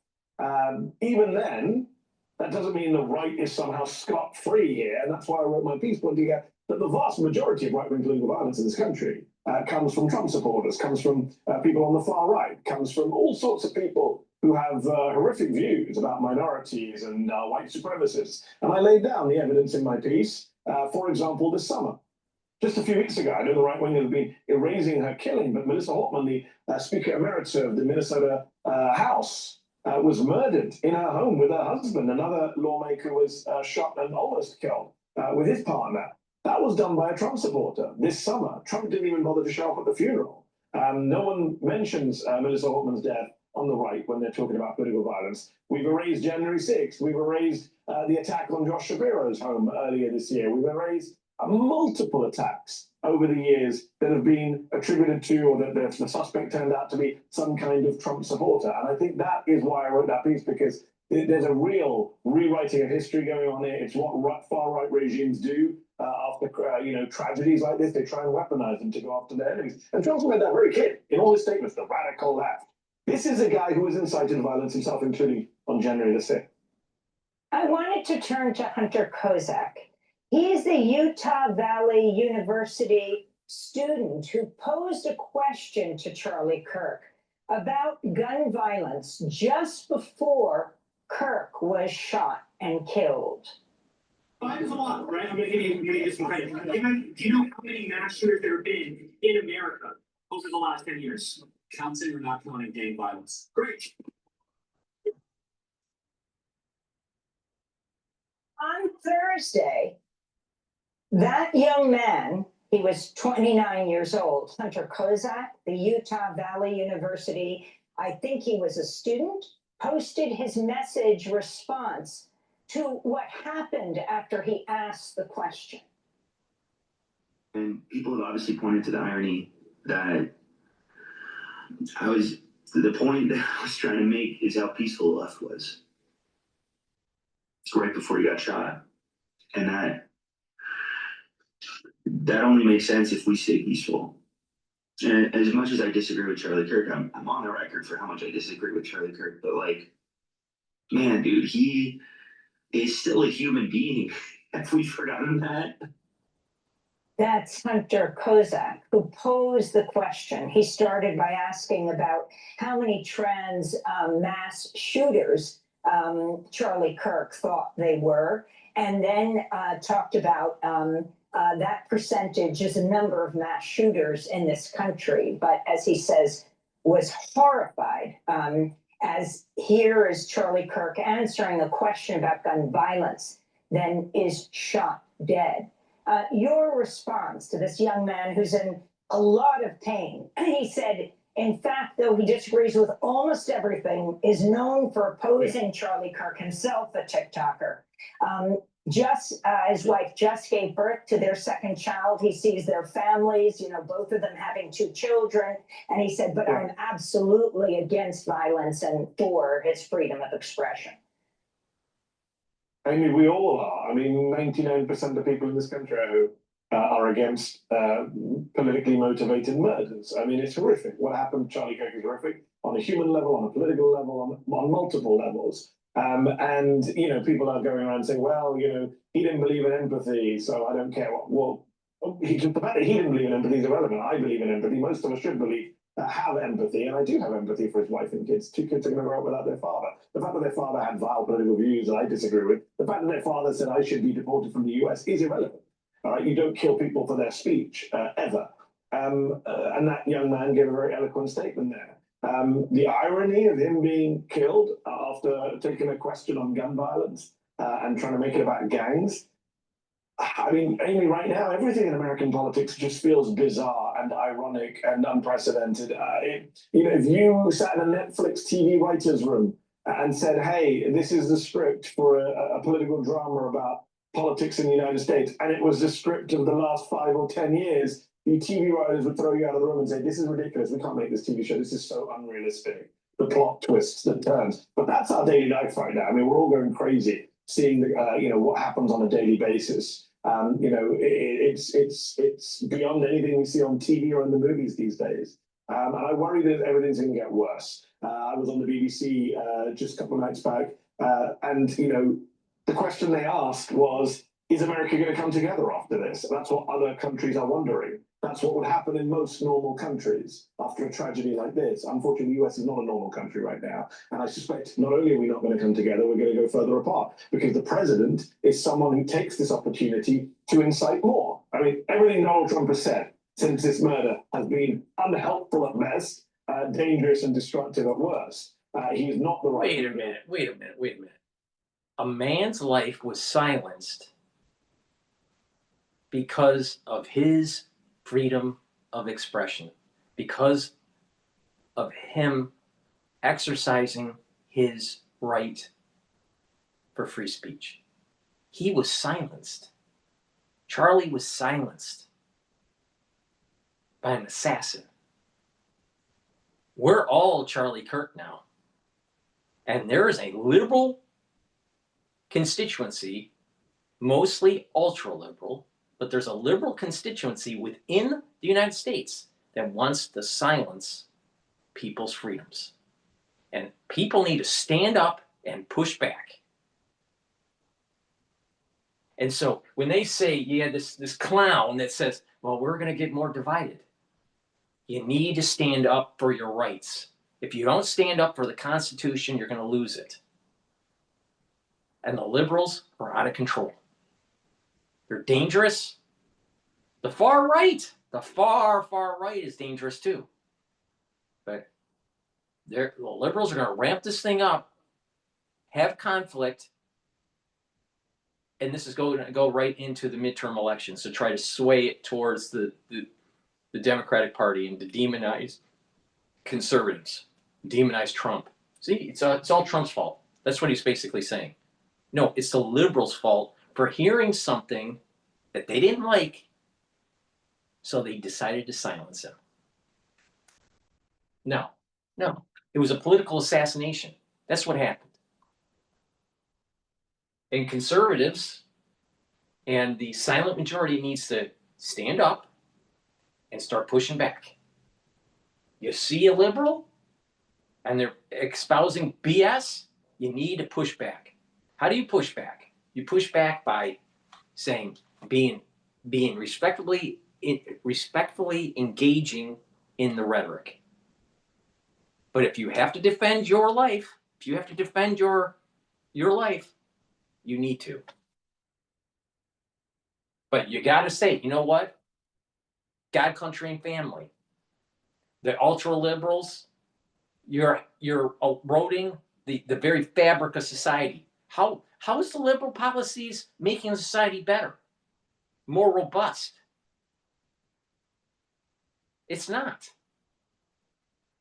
Killing a fetus in the womb is making the society better, morally and economically? Really? Having all this gender dysphoria is making the society more morally and economically productive? No, it's not. It's not okay. You got to push back, and you got to tell them why. Why is it not okay? They're demonizing families. Well, if you demonize families, you're not going to have family creation. If you don't have family creation, you have eventually a declining society.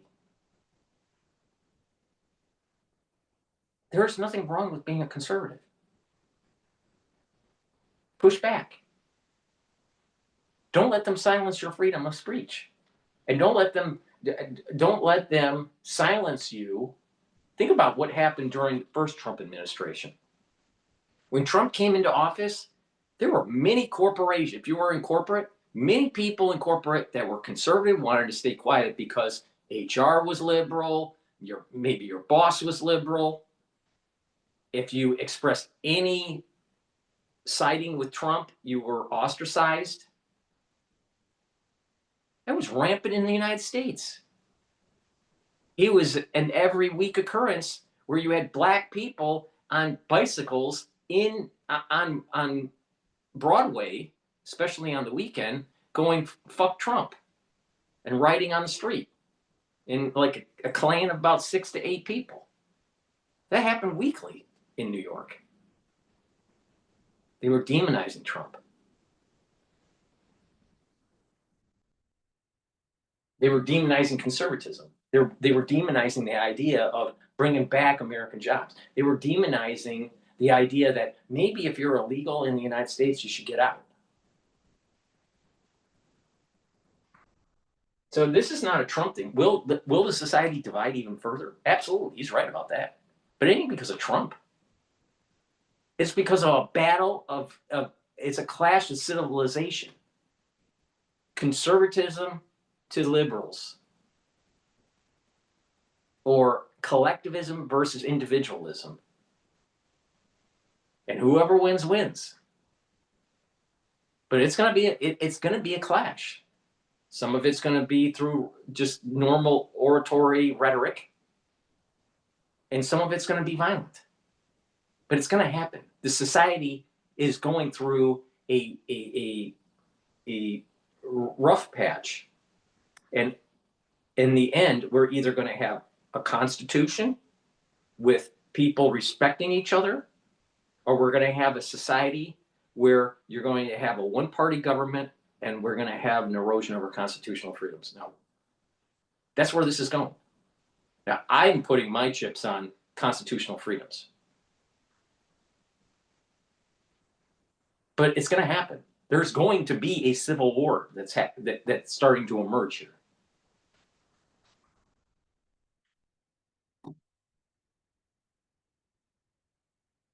Is it okay to have all these gender dysphorias and killing of fetuses so you can just erode the Constitution? Do you want to do that? Okay, well, let's see. Let's just play this all out. See what happens. And if we lose, if the conservatives lose, then the country wasn't even deserving to have a constitution. And the gift that we were given we didn't deserve it. And then maybe 400 years later, there will be a society that actually deserves it. Why do we deserve the blessing that we have in the United States? You only deserve it when you fight for it.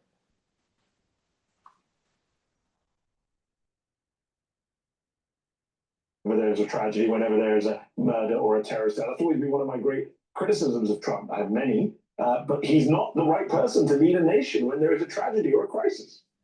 Many, in 2023, Charlie Kirk called for you to be deported over your views on the COVID-19 pandemic while you were working at MSNBC. I just wanted to play a clip from the Charlie Kirk show. So we need to reassert what the actual truth of the matter is, especially if we are to be prepared for the next pandemic when it inevitably comes. I don't want a strike on YouTube, so I'm going to pause this because every time I talk about this, I get a strike. So I'm going to have to pass on to this, unfortunately. This is the world that we live in because our constitutional rights are diminished when you're on social media.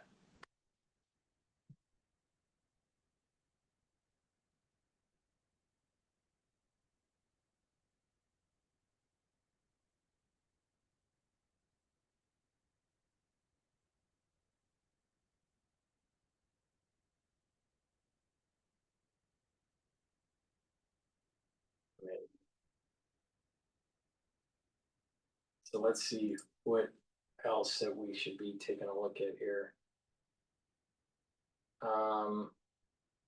Let's take a look at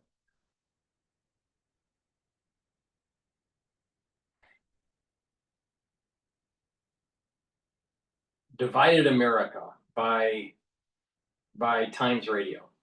But before we go there, they probably will have a good show there. Before we do that, please go to my store, the-studio-reykjavik.com, and get the cherry drops, honey and lemon, or blueberry. The drops have 100 in each bag. They're smaller than lozenges, but it's really important to take, especially in the fall and the winter. Once you have that throat irritation, take it right away. And I also have in stock elderberry zinc. Get a few bags for your household. The lozenges are larger than the drops. But again, high quality lozenges and drops mitigate that throat irritation right away, especially the coming fall and winter season. Super important. And please go to my store, the-studio-reykjavik.com, and get the dual purpose deodorant bars that I have. It's for males and females. It's made from essential oils from the Himalayas, has no aluminum, no baking soda, all natural ingredients. You use it as a deodorant, but it also will help to detoxify your body. You can get it in peppermint, lavender, and tea tree, and in citrus. please go to my store, the-studio-reykjavik.com. Get a few bars for your household. Super important to detoxify your body regularly. And Myotrol. Myotrol will help you to build muscle, especially after age 40. This will help you to reduce the atrophy. This will help with your skeletal muscles. This helps with the gene expression to be able to build muscle. Do resistance training, take the Myotrol, drink it with filtered water. This has flavonoids, polyphenols, and lignans to help with the gene expression to build muscle. Super important if you're 40 years of age or older, male or female. And lastly, omega-3. Omega-3 will bring down systemic inflammation, prevent red blood cells from oversticking, and it will help to control your lipid profile. Omega-3 is very important to take every day for cardiovascular health. But again, omega-3 also is important to take during the fall and the winter season. Why? Because you don't want those red blood cells from sticking too much and having blood clots. Please go to my store, the-studio-reykjavik.com. Better pay attention to me because there is something called an S1 and S2 subunit. Might be problematic in the fall and the winter. So you might really want to take the nattokinase and the omega-3 together. Or don't listen to me and have problems. It's up to you. I really don't care.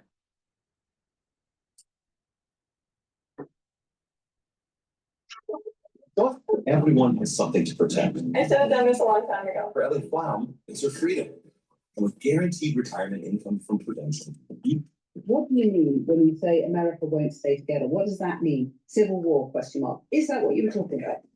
I mean, we won't be one country. I mean, we might break up into 3 or 4 countries or 6 or 7 countries. Look, I don't know what it looks like and I don't want it to happen. All I'm saying is we've been in this place for a while. It's gotten a lot worse and Liberal policies erode our constitutional freedoms. Liberal policies make our country less viable, less productive, and we lose the ability to be a country. We lose the control of our borders, we lose the control of our currency, and we don't have the war prowess that we used to have. Do you think that the ultra-liberal generation is the greatest generation? My grandfather was the part of the greatest generation. He fought in World War II. And if he saw some of these ultra-liberals, he would literally tear off their head and shit down their throat. Why? Because he was in the Navy as a CB, going from one island to another, killing the Japanese. Do you think that he would put up with this horse shit? Of course not. You know what happened in America? It started during the Vietnam era. Bunch of hippies, not willing to fight for their country, and this is the baby boom generation now that fucked up America. You know who's paying for their Social Security? Gen X. And Gen X got screwed by baby boomers. They fucked up the country, lost wars, and raised the debt of the country with mismanagement. And then they didn't even want to exit corporate America or the political stage, and they stayed on it for too damn long, fleecing America. So you want to really ask where the real problem is in America? It's actually looking in the mirror, baby boomers, and saying, you know what? You literally fucked up America with your hippie mentality going all the way back to the Vietnam era. And then all of a sudden you fast forward to 2025, and after the war on terror and all this stuff, and you exhausted Gen X physically and emotionally and financially, you have society breaking down and you have people that don't even know what their gender is. And you think that America is going to have prowess? Either conservatives fight back, push back, and save this country, or we're going to lose it and we never really deserved it. But we got this clown. Former, the thing is that he's a former Republican congressman. Really? Seems like he has a lot of hate for Trump. Now, should America stay together as one country or break up and be like the EU and be a bunch of different countries, I don't know how many Americans would say it's time for a divorce. I don't know. The death of market influencer Charlie Kirk has sparked a powerful and often conflicting range of reactions, from mourning to bitter. Former congressman doesn't have the wisdom to actually see the light. That you either fight for the country and protect the Constitution, because the Constitution is more important than your life, your family's life, your kid's life. Why? Why is it more important? Because it is the thing that is going to pass on to a future generation with the rights that are inalienable, that were given by our Creator, that allows for people to live in a free society. The moment you let that go, the moment you set that on fire, the moment that you let that erode, you no longer are passing on that tradition to a future generation. The Constitution is more important than your life. But we don't have a representative that says this. We don't have a representative that actually sees, you know what, we have major problems and we have to make sure that we support that Constitution and push back on these liberal policies, because the liberal policies in general want to erode it. Unfettered immigration, you think that's going to save the country? Keep on printing money for social programs that we can't afford? Do you think that's going to save the country? Be a pacifist and let Taiwan fall and lose the hegemonic power that my grandfather fought for? You think that's going to save the country? Of course not.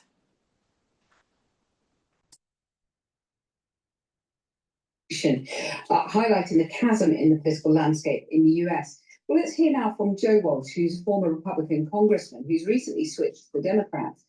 Good afternoon, Joe. Good to be with you.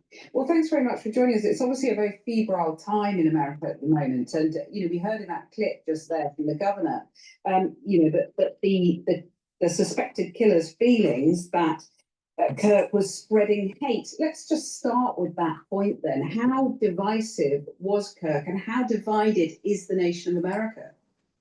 Wait a minute. So liberals don't like what a conservative is telling them, that maybe gender dysphoria is a psychological disease. Maybe the country should have more spirituality. Oh, the liberals hate that. Maybe you should be more patriotic. The liberals hate that too. You remember that the Palestinian flag was risen above John Harvard in the Harvard Yard? You know that is the exact place where the American flag flies? Do you know what those liberal students were saying? That the Palestinian flag is more important than the American flag on American soil. And Harvard wants $2 billion from American taxpayers?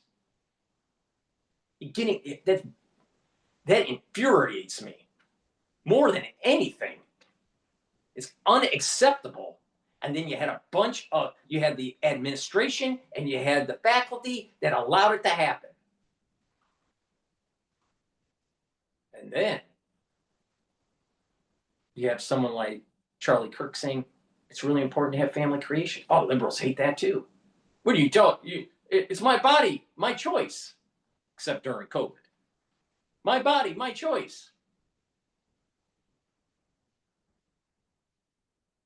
The ultra liberals think it's okay to kill a baby, to kill a fetus, to kill a human being in the womb. More than 65 million fetuses have been aborted. More than 65 million individuals have died since the 1970s because of abortion. Abortion rights. No, it's not. It's not my body, my choice. What are you talking about? At what point is it that the Constitution actually protects the unborn? At what point? If you don't want to give the unborn rights, why should women have rights? Women obviously should have rights. But same with the unborn. Now, maybe, it's only the first trimester. There's a little bit of wiggle room there. And there are extraneous circumstances in terms of health, in terms of the life of the mother. There's cases where you have to have the birth to save the child, knowing that the mother will die. There are cases where you have to terminate the pregnancy to save the mother. Depends on the situation. It's not cookie cutter. But those aren't common cases. They're rare. But this broad concept that you can just terminate a fetus is unacceptable. And not only that, when you reduce the actual population, economically, the society isn't as robust.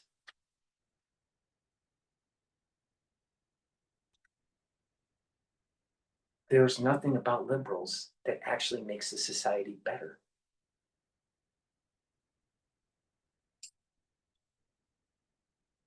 There's throats, and as I've said many times before, I don't know if this 249-year-old experiment in democracy can stay together. I mean, think about how dangerously divided we are. A horrible act of political violence, an assassination of a private citizen 2 days ago, and the President of the United States.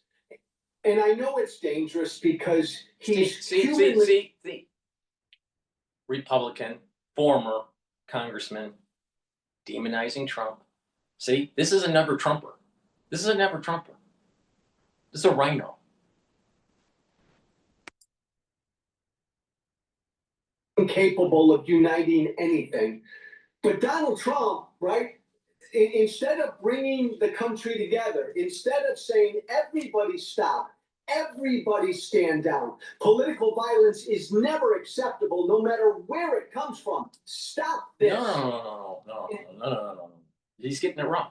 Political violence, to say that political violence is never right, is just absolutely historically incorrect. In most cases, it is the best, it is the worst option. All right, in most cases. You try to use dialogue, but if one side ends up destroying the civil liberties of another, kinetic conflict is the only answer. It goes to, that's like saying that we should never have wars. Well, mankind has always had wars. It has always had wars, and we will always have wars, probably until the Messianic era. All right, and we're not in the Messianic era, so we're going to continue to have wars. So when diplomacy, when talking through problems fails, and your constitutional rights are diminished, or the state of civilization or your society is at risk of falling, you have to fight.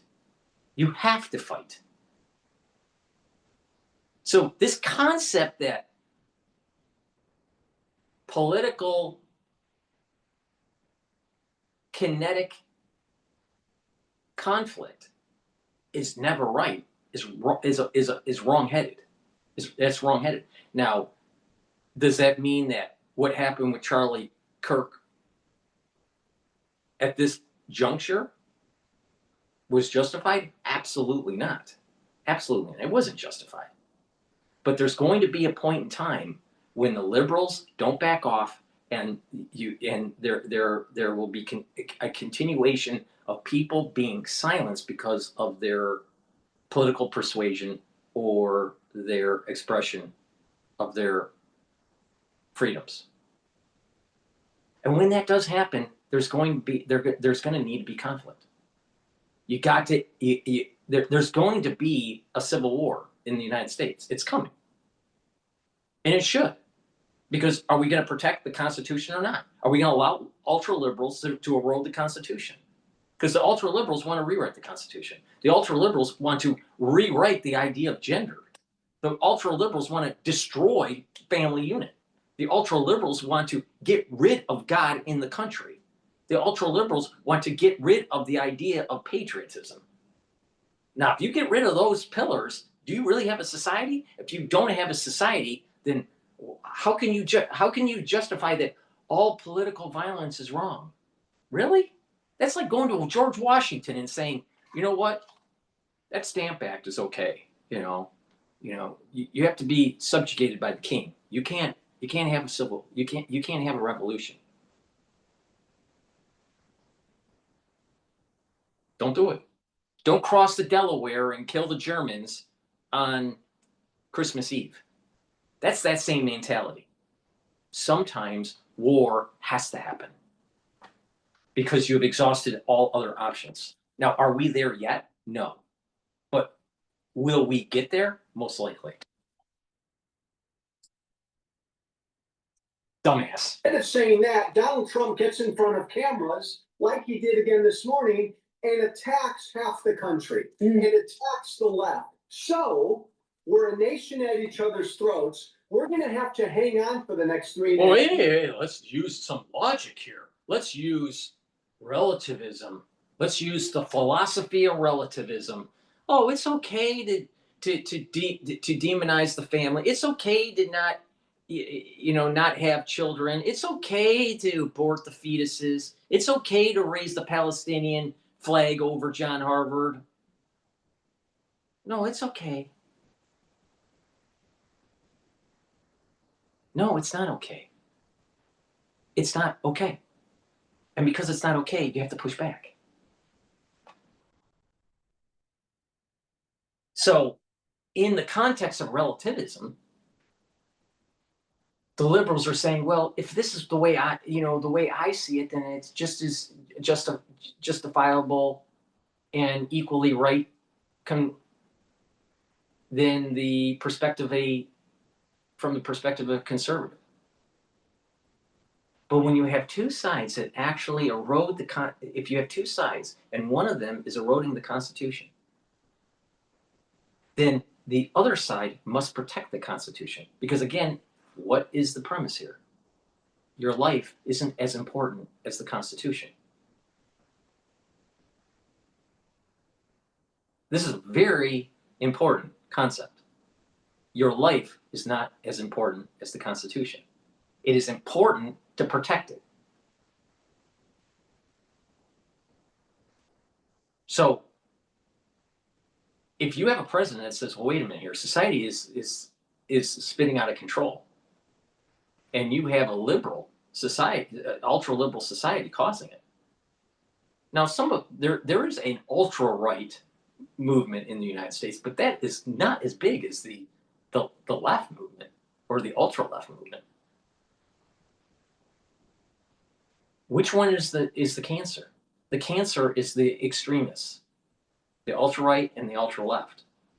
But this erosion of constitutional freedoms coming out from AOC, Nancy Pelosi, Chuck Schumer, these kind of like Fabian societies and spin-offs of the Fabian society that's a little bit more militant, because the Fabian society from my understanding is that it's trying to move the ball towards socialism, but a little bit more incrementally and slow. And then you have factions that are a little bit more militant. Other organizations are a little bit more militant, but have the same goal in mind. Well, that's socialism. Our country is not socialism. Our country is not a one-party system. Our country is about capitalism and individualism, not collectivism. So that's the battle. Now, are we going to fight for it or not? Or are we going to live in a land where Ayn Rand said, this is what's going to happen if you let socialism creep in? If you let people erode your individual liberties, this is what's going to happen. I don't need some dumbass that's a former congressman to tell us what's going to happen to the country. We already have people that wrote books about this decades ago. And in the case, for some, 100 years ago. And they told you exactly what's going to happen. And it's playing out. And the common theme here is that you got to push back on surveillance state. You have to push back on the national security state. And you need to push back on this crazy socialism, or you're going to lose your constitutional freedoms. So no, everybody's perspective is not right. Especially in the context, does it preserve the Constitution or not preserve the Constitution? So relativism doesn't hold to the right ideals of trying to maintain what the founding fathers passed on to us through that Constitution. So are we going to stand up and fight for it? Because that's when you deserve it.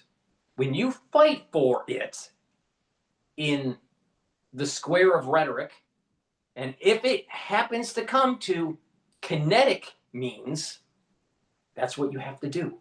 Because this is protecting the Constitution. This is more important than your life, your kids.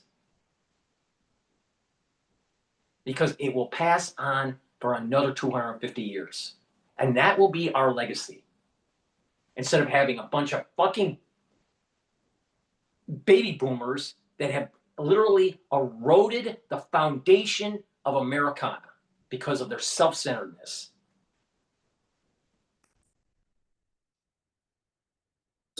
Because we have the most divisive political figure this country's ever had in the White House right now. Really? So it's a really scary time. Yeah, well, I mean, you put it very frankly, very starkly. Just going back to that interview that you quote. Really? A lot of people thought FDR was a pretty divisive person when he pushed the New Deal. But there's a lot of people that try to whitewash history. There were many presidents that were considered divisive. Look at Lincoln. You think it was a cakewalk in conducting the Civil War while the southern states were trying to secede? Get real, dude. I mean, like literally read a historical book. He's not the most divisive president that we've ever had. Now, in modern time, he's probably the most rambunctious. But the thing is that, is it really Trump? Or is it the underlying pathologies of the society? Where it's this erosion of God, country, and family. Do you think, I mean, literally, I don't care if you're conservative or liberal. If you're a liberal, you're probably just wrong. But the thing is that, do you think it's okay for an American flag flying over John Harvard to be taken down and have a Palestinian flag put up? Do you think it's okay to have a Palestinian flag on the campus of Harvard, in the yard, flying in place of the American flag? And if you say that it's okay, then you are the problem.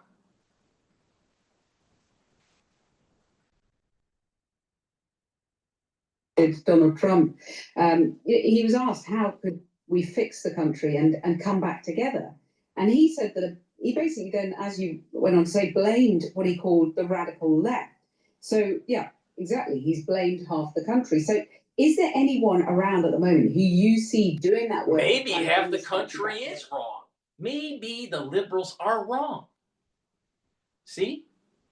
Relativism. See, they're trying to say everything's okay. Everyone can have their cake and eat it too.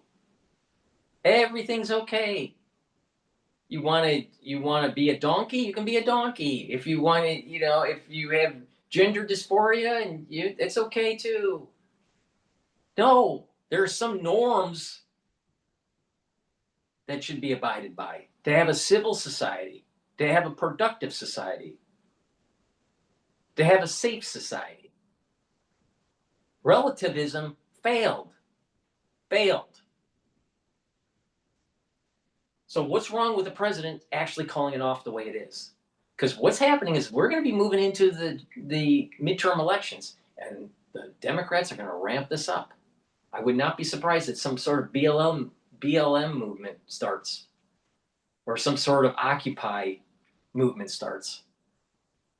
To raise the tensions, or more mass shootings between liberals with these liberals after conservative gatherings. I would not be surprised at this. This is going to get worse. It's not going to get better. But the thing is that you deserve your Constitution. You deserve a better country if you fight for it. Now, you fight for it through two ways: freedom of speech and the marketplace of ideas, to try to convince the wrong group to self-correct. But if your Constitution is at risk and your country is at risk, you must fight.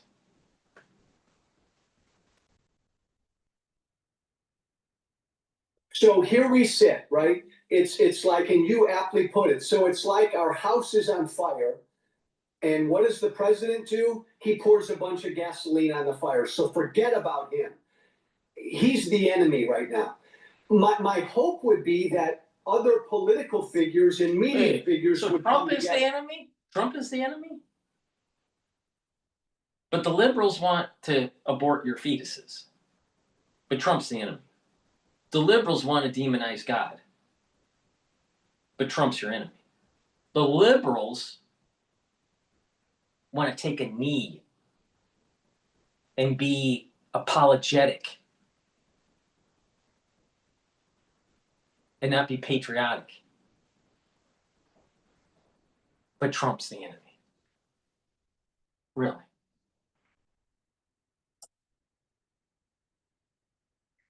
Like, I'd love to see Republican and Democratic members of Congress get the hell out in the country and hold joint town halls together. Travel the country That's a together, good idea. Democratic and That's a good Republican members of Congress, to model, right, how to have conversations. I'd love That's to a good idea. see voices on Fox News and voices on MSNBC do the same thing. Do you have any hope that will happen?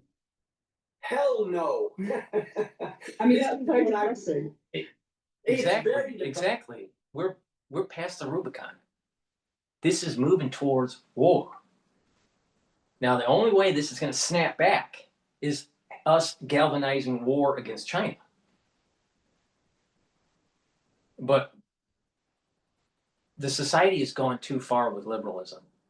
The society has gone too far with I mean, look at people that are liberal. All right. Now, he's a Republican, so he's not a liberal, but he hates Trump. He's a Trump hater. He's an orange man bad all the time guy.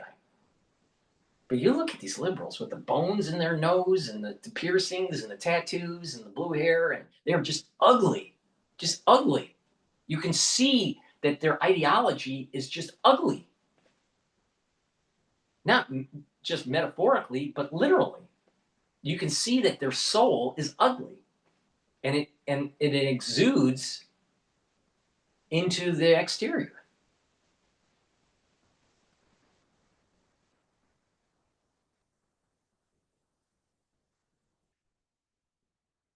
This guy gives me a headache. This is what I would love to see happen. It won't happen. So it's up to the American people themselves to do this themselves. It's not going to be easy, which is why things are just going to get worse. Yep. Gusto is the best choice for small business payroll. It's fast. It's trusted. It's a great. Things are just going to get worse. Well, I'll come back to that point in just a moment, but just picking up on what you're saying about getting out around the country and having these discussions and joining people who you don't necessarily agree with. I mean, Charlie Kirk was interested in debate. His Prove Me Wrong sessions, arguably he was listening and debating with people who fundamentally disagreed with him. Wasn't he trying to do a positive thing? No, to a degree, but not really. And I knew Charlie Kirk well. He was like a son to me. And when Trump got elected, Charlie and I went separate ways. But no, I mean, Charlie wasn't having conversations. So Charlie was okay to have good dialogue, and then all of a sudden, when Trump, Orange Man Bad, gets in, oh, anyone affiliated and helped Trump to get in must be bad. See, this is a rhino. This is the definition of a rhino. Republican in name only.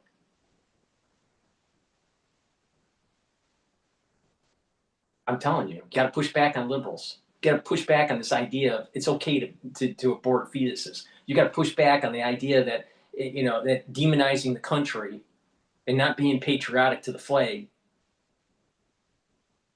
You got to push back on that because people are stepping on the flag and burning it. It's not right. It's not okay. It's not okay. And there are people that are demonizing spirituality and the need to bring in some sort of religious morality into the country.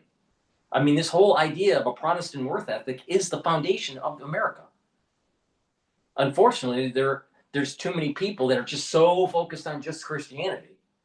It's not just Christianity. It's a freedom of religion and also a freedom from religion. But the idea here is that our constitutional freedoms allow for us to have a better society, have it more productive. But when you try to clamp that down, and so what happens is that ultra liberals are demonizing spirituality, demonizing God. But the other side of the spectrum, if they just are so focused on their religion only, then you're missing the whole point of the Constitution. Remember, it's freedom of religion, and the implicit is from religion. But the thing is that one group shouldn't be so dominating in their religious practice in the country. Because there is a separation between church and state. But people have a freedom of their religion. But for the atheists, it's a freedom from religion too. This concept of it. But the whole idea of some sort of spiritual, moral reality. That's an important feature of the Constitution. But this guy, he's Orange Man Bad. Charlie Kirk, he was like a son to me. But once the Trump got in, well, we parted our ways. Well, what's wrong with having Trump? Trump is in the office because of the problems that we have in society between conservatives and liberals. That's the reason why he's there.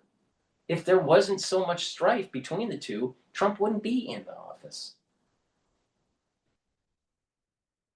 The liberals really created Trump.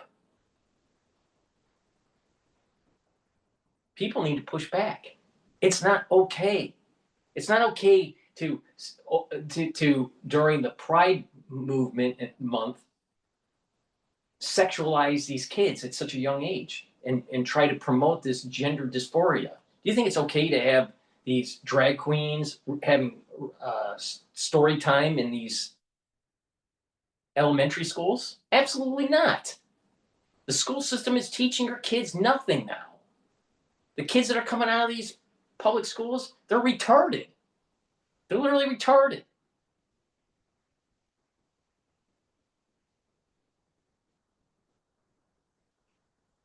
Brought to you by a bunch of liberal teachers.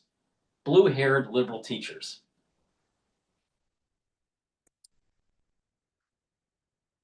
Front of 3,000 or 4,000 people when he was killed the other day. That's not a conversation. That's like a gotcha moment. That's like Charlie trying to create viral moments, right? He'd get some college student to say something crazy and Charlie would jump on him. That's not what we need. We don't need like cable news arguing with each other. We need real conversations. Charlie Kirk, who I respect and I was very close to, was a very divisive political voice. I abhorred his beliefs. But we've got to get to a place in America where you can abhor someone's beliefs, but also condemn murder. and condemn political violence. And we have way too many Americans now that put those two together. And you just said a minute ago that you think it's going to get worse. I mean, how much worse can it get? Because it just looks now that political violence is a kind of daily feature of American life. What is worse than that? More political violence, and then larger acts of political violence. I mean, think about it like this. I come from the right, but the vast majority of political violence in America for the last 20 years has been from the right. Well, now we're getting a lot more acts of political violence from the left. So now it's circular. It's both sides now going at each other. There's no way this can get better without leadership. And our leadership in this country is incentivized to pull us apart. And then I just got to say this one more time. It's horribly tragic and ironic. This is the most divided this country has been since just before the Civil War. And we have the most divisive political figure in our history in the White House right now. Well, that's a powder keg. Yeah, well, you just mentioned Civil War there. There was a film not that long ago which depicted Civil War in America. It was a dystopian work of fiction, obviously. But I mean, it doesn't sound that fanciful and to some people watching what's going on. No, I don't think most people fully realize how divided we are. I don't think the rest of the world fully realizes how divided we are. I'm a former member of Congress. I was in Congress 10, 12 years ago. That was before Trump ever first got elected. And back then, I was wondering, can America stay together? Can we keep it together? Are we like that married couple that's on the verge of a divorce? I believe that 10 to 12 years ago. And it's 10 times worse now. Well, so what's your answer to your own question there? Can you stay together? I'll give you a politician's answer. No, please don't. No, I won't. I worry that we can't. I worry that we cannot. Wow. I mean, that is deeply depressing. And I just want just a couple of thoughts to end on, really. You talked about hanging on while Trump was in power, but the Democrats aren't getting themselves together. There's no sort of hope of, some sort of return to normality when Trump leaves office. So that's the quandary we're in. This country is dangerously divided, but we also happen to have a fascist in the White House. So I mean, he was democratically elected by half the country. So I mean, that's quite extreme to say that, isn't it? And 99% of what he's done in the last 7 months is unconstitutional, above the rule of law. And he's attacking democracy left and right. Let us not forget, this is the only guy in American history who lost an election and then tried to overthrow that election. We put him back in the White House. So he's an immediate threat. That immediate threat needs to be defeated, and then we need to pull the country together. The Democratic Party is trying their best to figure out how to do that, and they don't really have their act together. So this is a tough time. I mean, two final questions. I keep thinking of other things I want to ask you. I've had quite a lot of messages in online talking about what Trump has said about the suspect, and some consternation here in the UK. What he said would prejudice a trial potentially. Are people worried about that out there? This is what my prompts used to look like, and this is what they look like now. This is all thanks to this prompt enhance button in augment code. With just one click, it'll take any vague. No, they should be. Look, this is part of the problem. We've normalized so much with Trump, right? And so a lot of people just now listen to Trump and just shrug their shoulders and say that's Trump, which is a shame.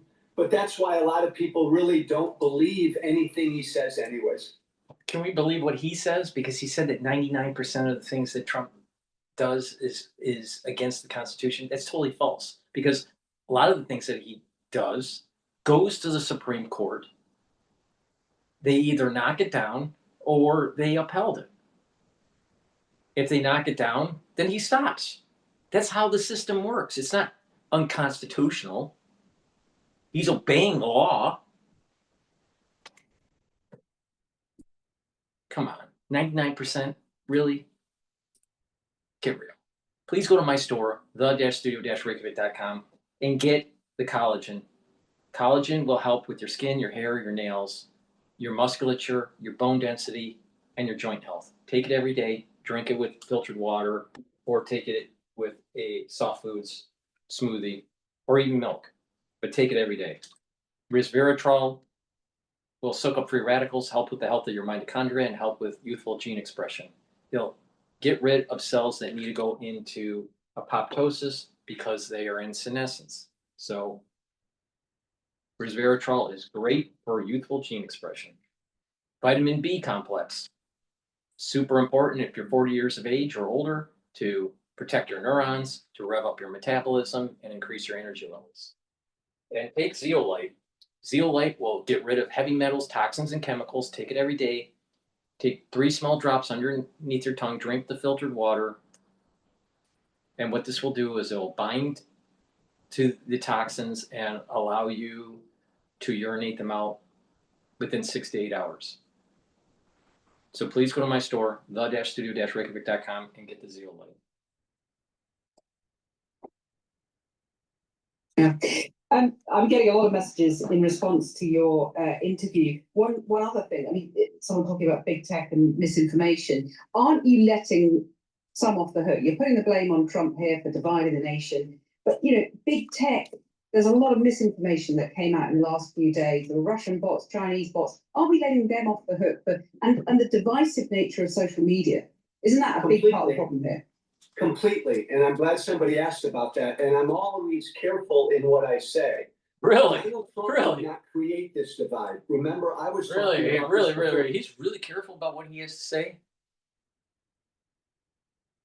But Trump does, most of the things that he does is unconstitutional. Really? This guy's a fucking asshole.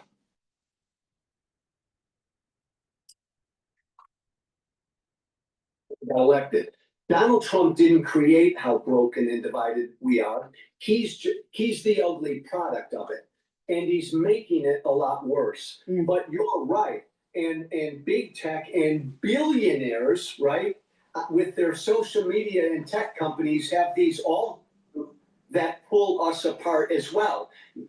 Media pulls us apart. Everybody's to blame.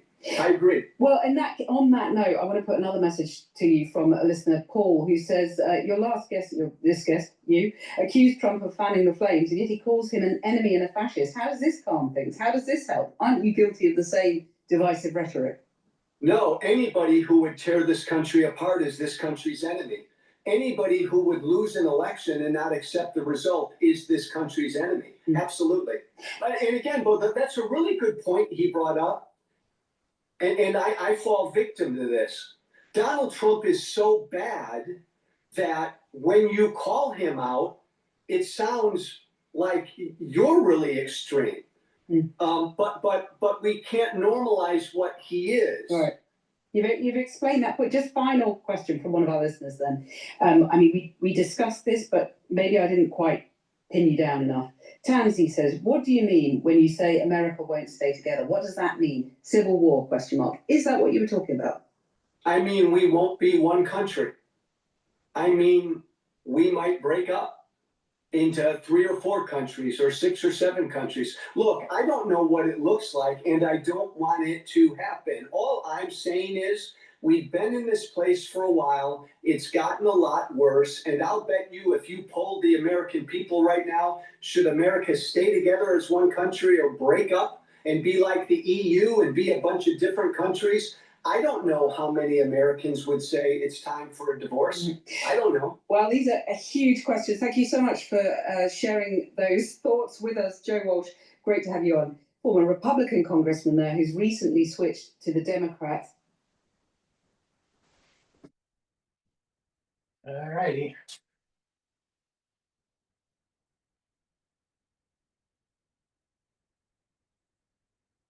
Please go to my store, the-studio-reykjavik.com, and get the C60. You can get it in MCT coconut oil, avocado oil, or extra virgin olive oil. You can get it in a 2 ounce, a 4 ounce, or an 8 ounce configuration. It is cheaper for the higher ounce configuration. Now, By taking this every day, take a teaspoon a day, preferably on an empty stomach, but take it every day. It's going to soak up free radicals and it's going to help with your immune system, your endocrine system, your vascular system, and even your brain. So please go to my store and take this every day. It's going to soak up free radicals. It's 1,000 times stronger than vitamin C. Take a teaspoon a day every day. I've been taking this since 2016. So please go to my store, use discount 5, you get $5 off any order.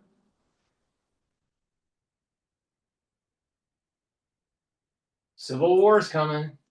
Civil War is coming.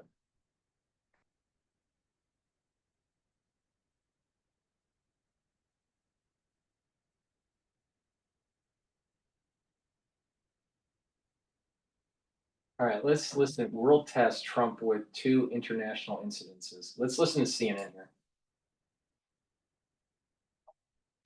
Grip, stability, precision. That's the essence of driving. Lawfin.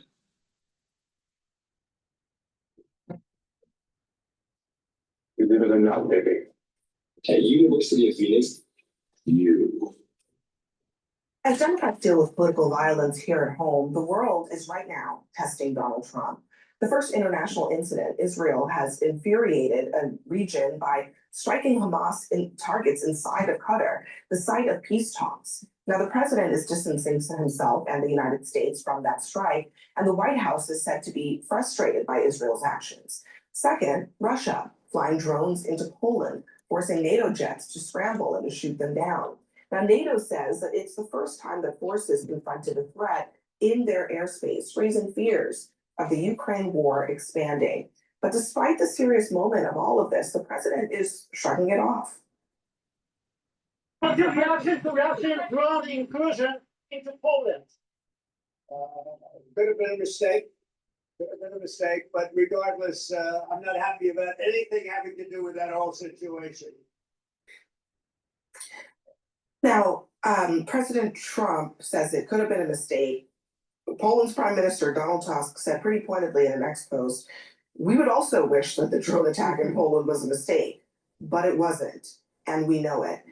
And as with a lot of things with Putin, Trump is displeased, he's unhappy, but what comes next? What are the consequences? So it wasn't a mistake. It was a test, and I think Trump actually passed if it's Putin that is testing it, which is the lack of interest in what was happening, and again the sense that that the president of the United States has no authority to help steer the reaction or the Europeans or whatever else. You see the same with Israel. That happened this week, the bombing, but in the Middle East, I mean, it's hard to shock people in the Middle East right now.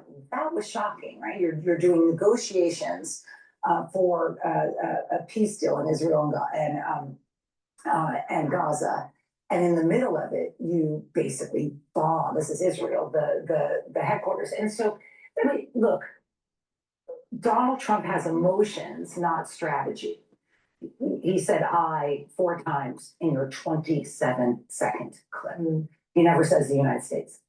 And therefore, when the "I" is disinterested or can't seem to control it or whatever, he reverts into, I'm not going to pay attention. You don't hear the president talk about the United States strategic interests in a way that would then guide us into the future. And on that Israeli attack, I mean, there was a moment this week where I was like, okay, we need to see if this is just sort of plausible deniability. But the reporting seems to indicate they truly were not given a heads up about this. And that Israel did something that kind of put the United States in a corner with a key strategic ally in the region. And Trump was caught on the back foot. And it's not clear to me what, if any, consequences there are for that, for Israel. I'm a little skeptical that they were calling about this is one of our greatest allies. Trump and Bibi are completely aligned. I only say that because, I mean, look, I was skeptical too, to be honest, right? Yeah. But the reporting is, inside the White House, there was anger, scrambling. Trump sent his top envoy to call Qatar as the bombs were dropping. So, I mean, there was a clear element of they were not told. Well, I think his statement also was kind of telling. He was basically like, I'm sorry, I hate that this happened in Qatar, but But let's remember what's going on here. No one was really upset when we went in after 9/11 and got Osama bin Laden. Pakistan's an ally, and we did because we had 9/11. 10/7 is their 9/11. They are going after, and let's also remember who we're talking about here. These aren't diplomats that they're going after. This is Hamas. They are terrorists and they have hostages. And so I'm not, look, I think, yes, for public facing purposes, the administration is like, yeah, we're not too happy about it. But if you look at the president's statement, we're not upset that they're going out there to kill Hamas terrorists. But let's take Qatar out of it for a second. This is a president who has a clear pattern of kowtowing and bending to leaders of other countries. You have a president who literally rolled out the red carpet for someone who's called the United States a global parasite.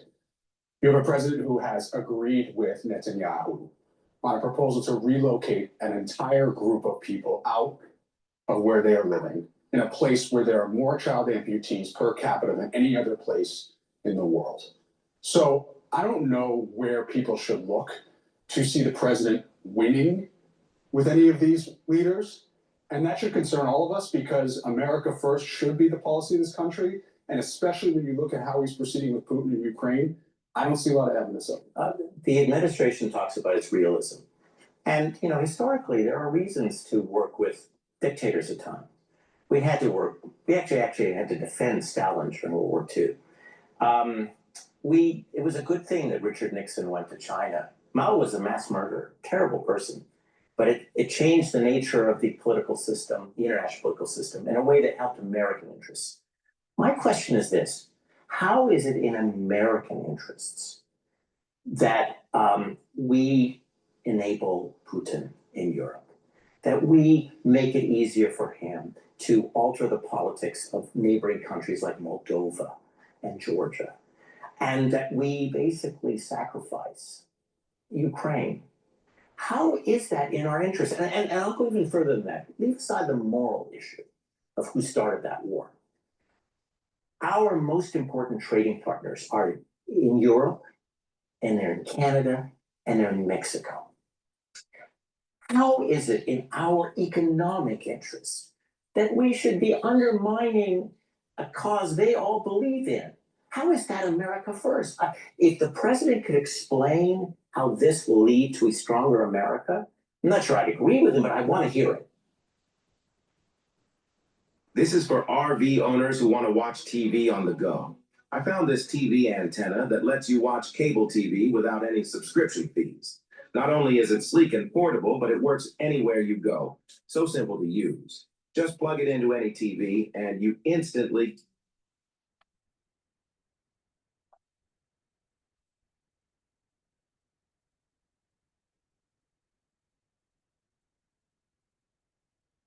see.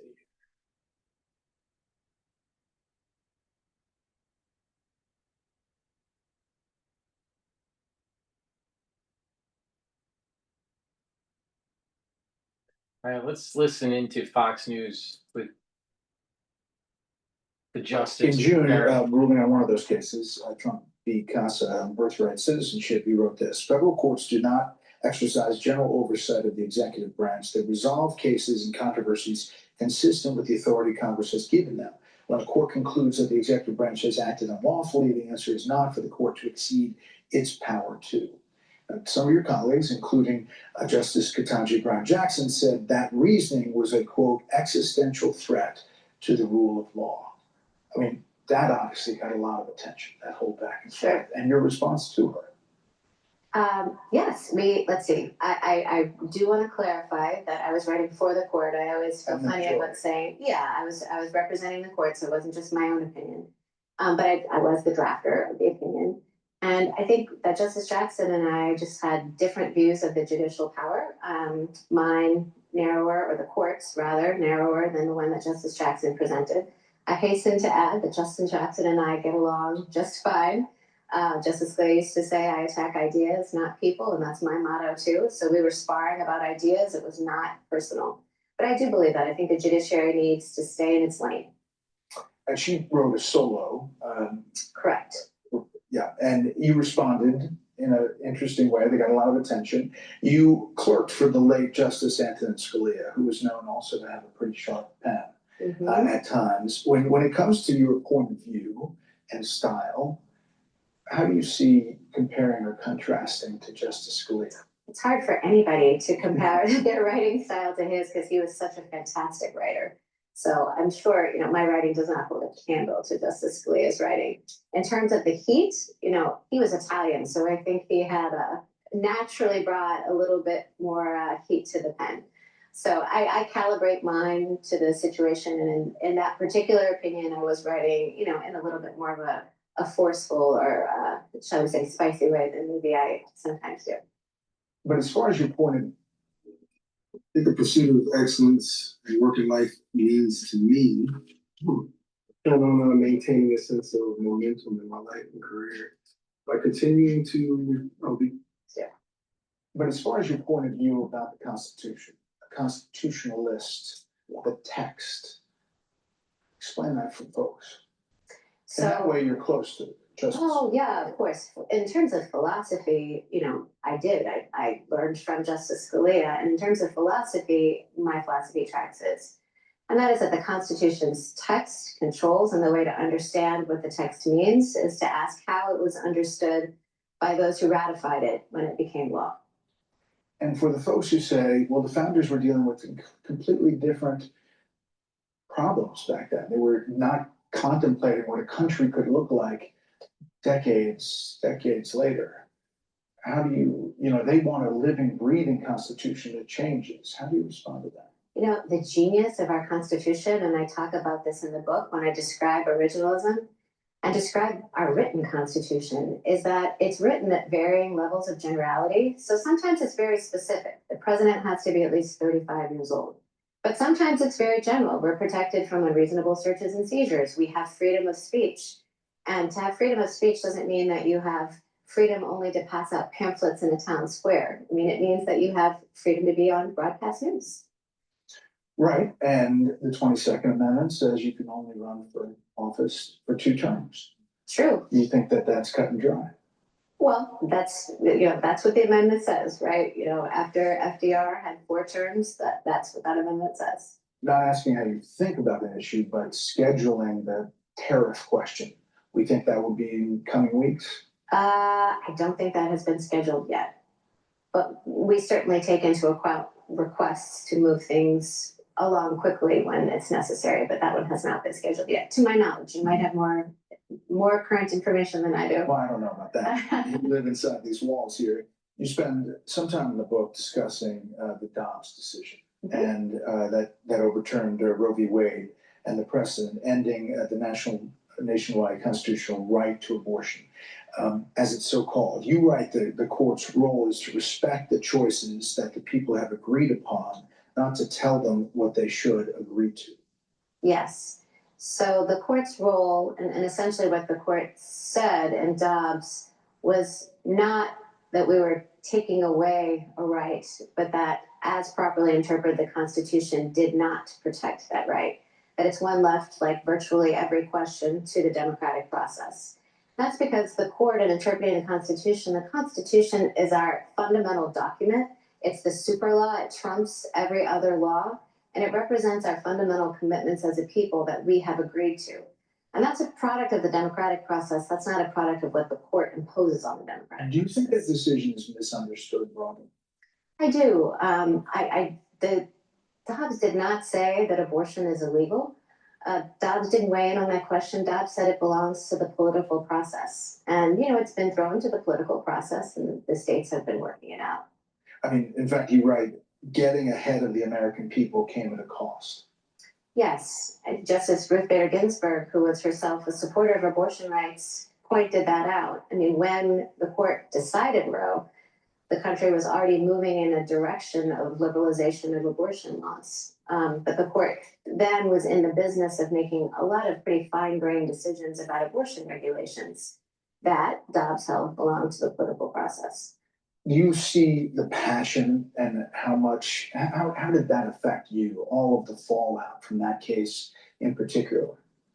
I think the fallout from that case drove home a point that I make in, I think it's chapter 2 of the book, about the costs of the commission and the oath. You make decisions that are unpopular and you have to face what comes, right? So we don't expect that we will be popular, and sometimes that can be difficult to be subject of public criticism, but that's the cost of the commission. In your nomination hearing in the Senate, Senator Dianne Feinstein said this. When you read your speeches, the conclusion one draws is that the dogma lives loudly within you.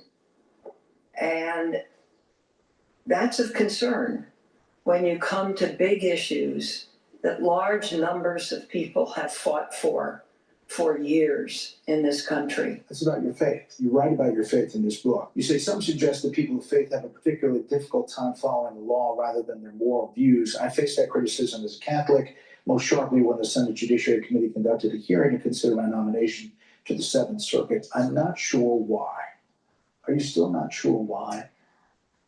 When I say I'm not sure why, it means what I meant to convey is that people who have faith and people who have no faith at all each have deeply held moral commitments.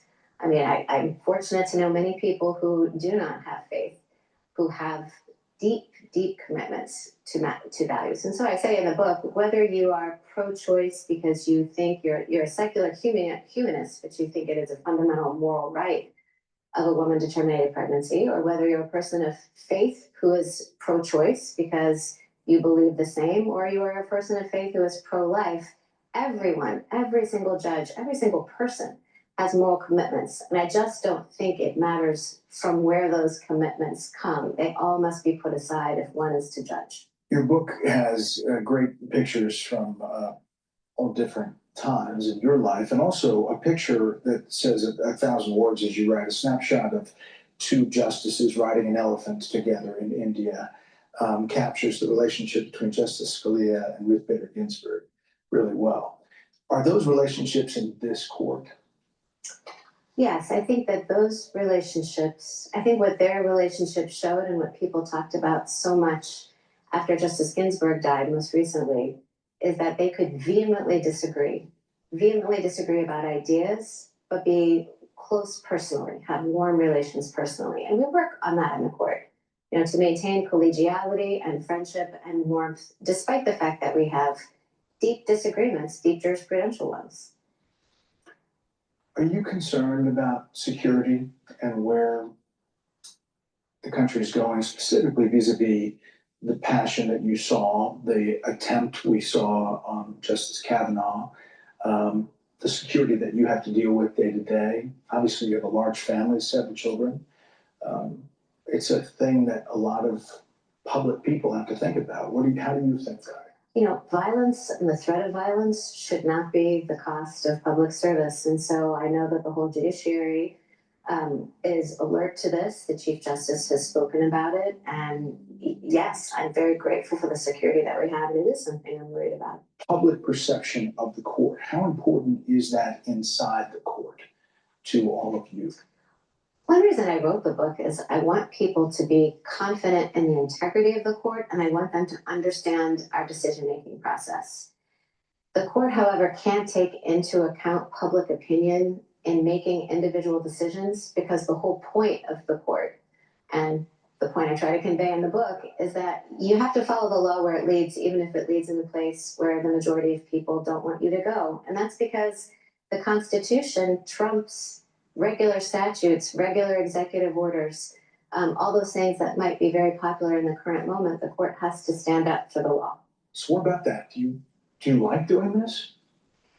Oh gosh, like every job, there are things that I like and things that I don't like. But the way that I try to think about the job is primarily public service. I am privileged to serve, and when people ask if I like it, typically what I say is, it is an honor to serve the United States. What's the biggest thing that surprised you now that you're into this time here? I think the biggest thing that surprised me was really the personal change of being a public figure. You asked about security before. Having security in tow is not something that I experienced when I was a law professor or a judge on the 7th Circuit. That shift has been a pretty big adjustment.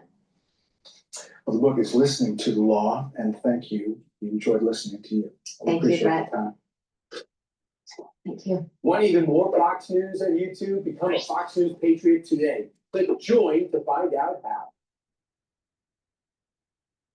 America's Game of O'Neill. Please go to my store, the-studio-reykjavik.com, and get the Gladiator Barley. This will bring down inflammation, soak up free radicals with superoxide dismutase, help to build muscle, and detoxify your body. Take it every day, do resistance training, and build that muscle and detoxify your body.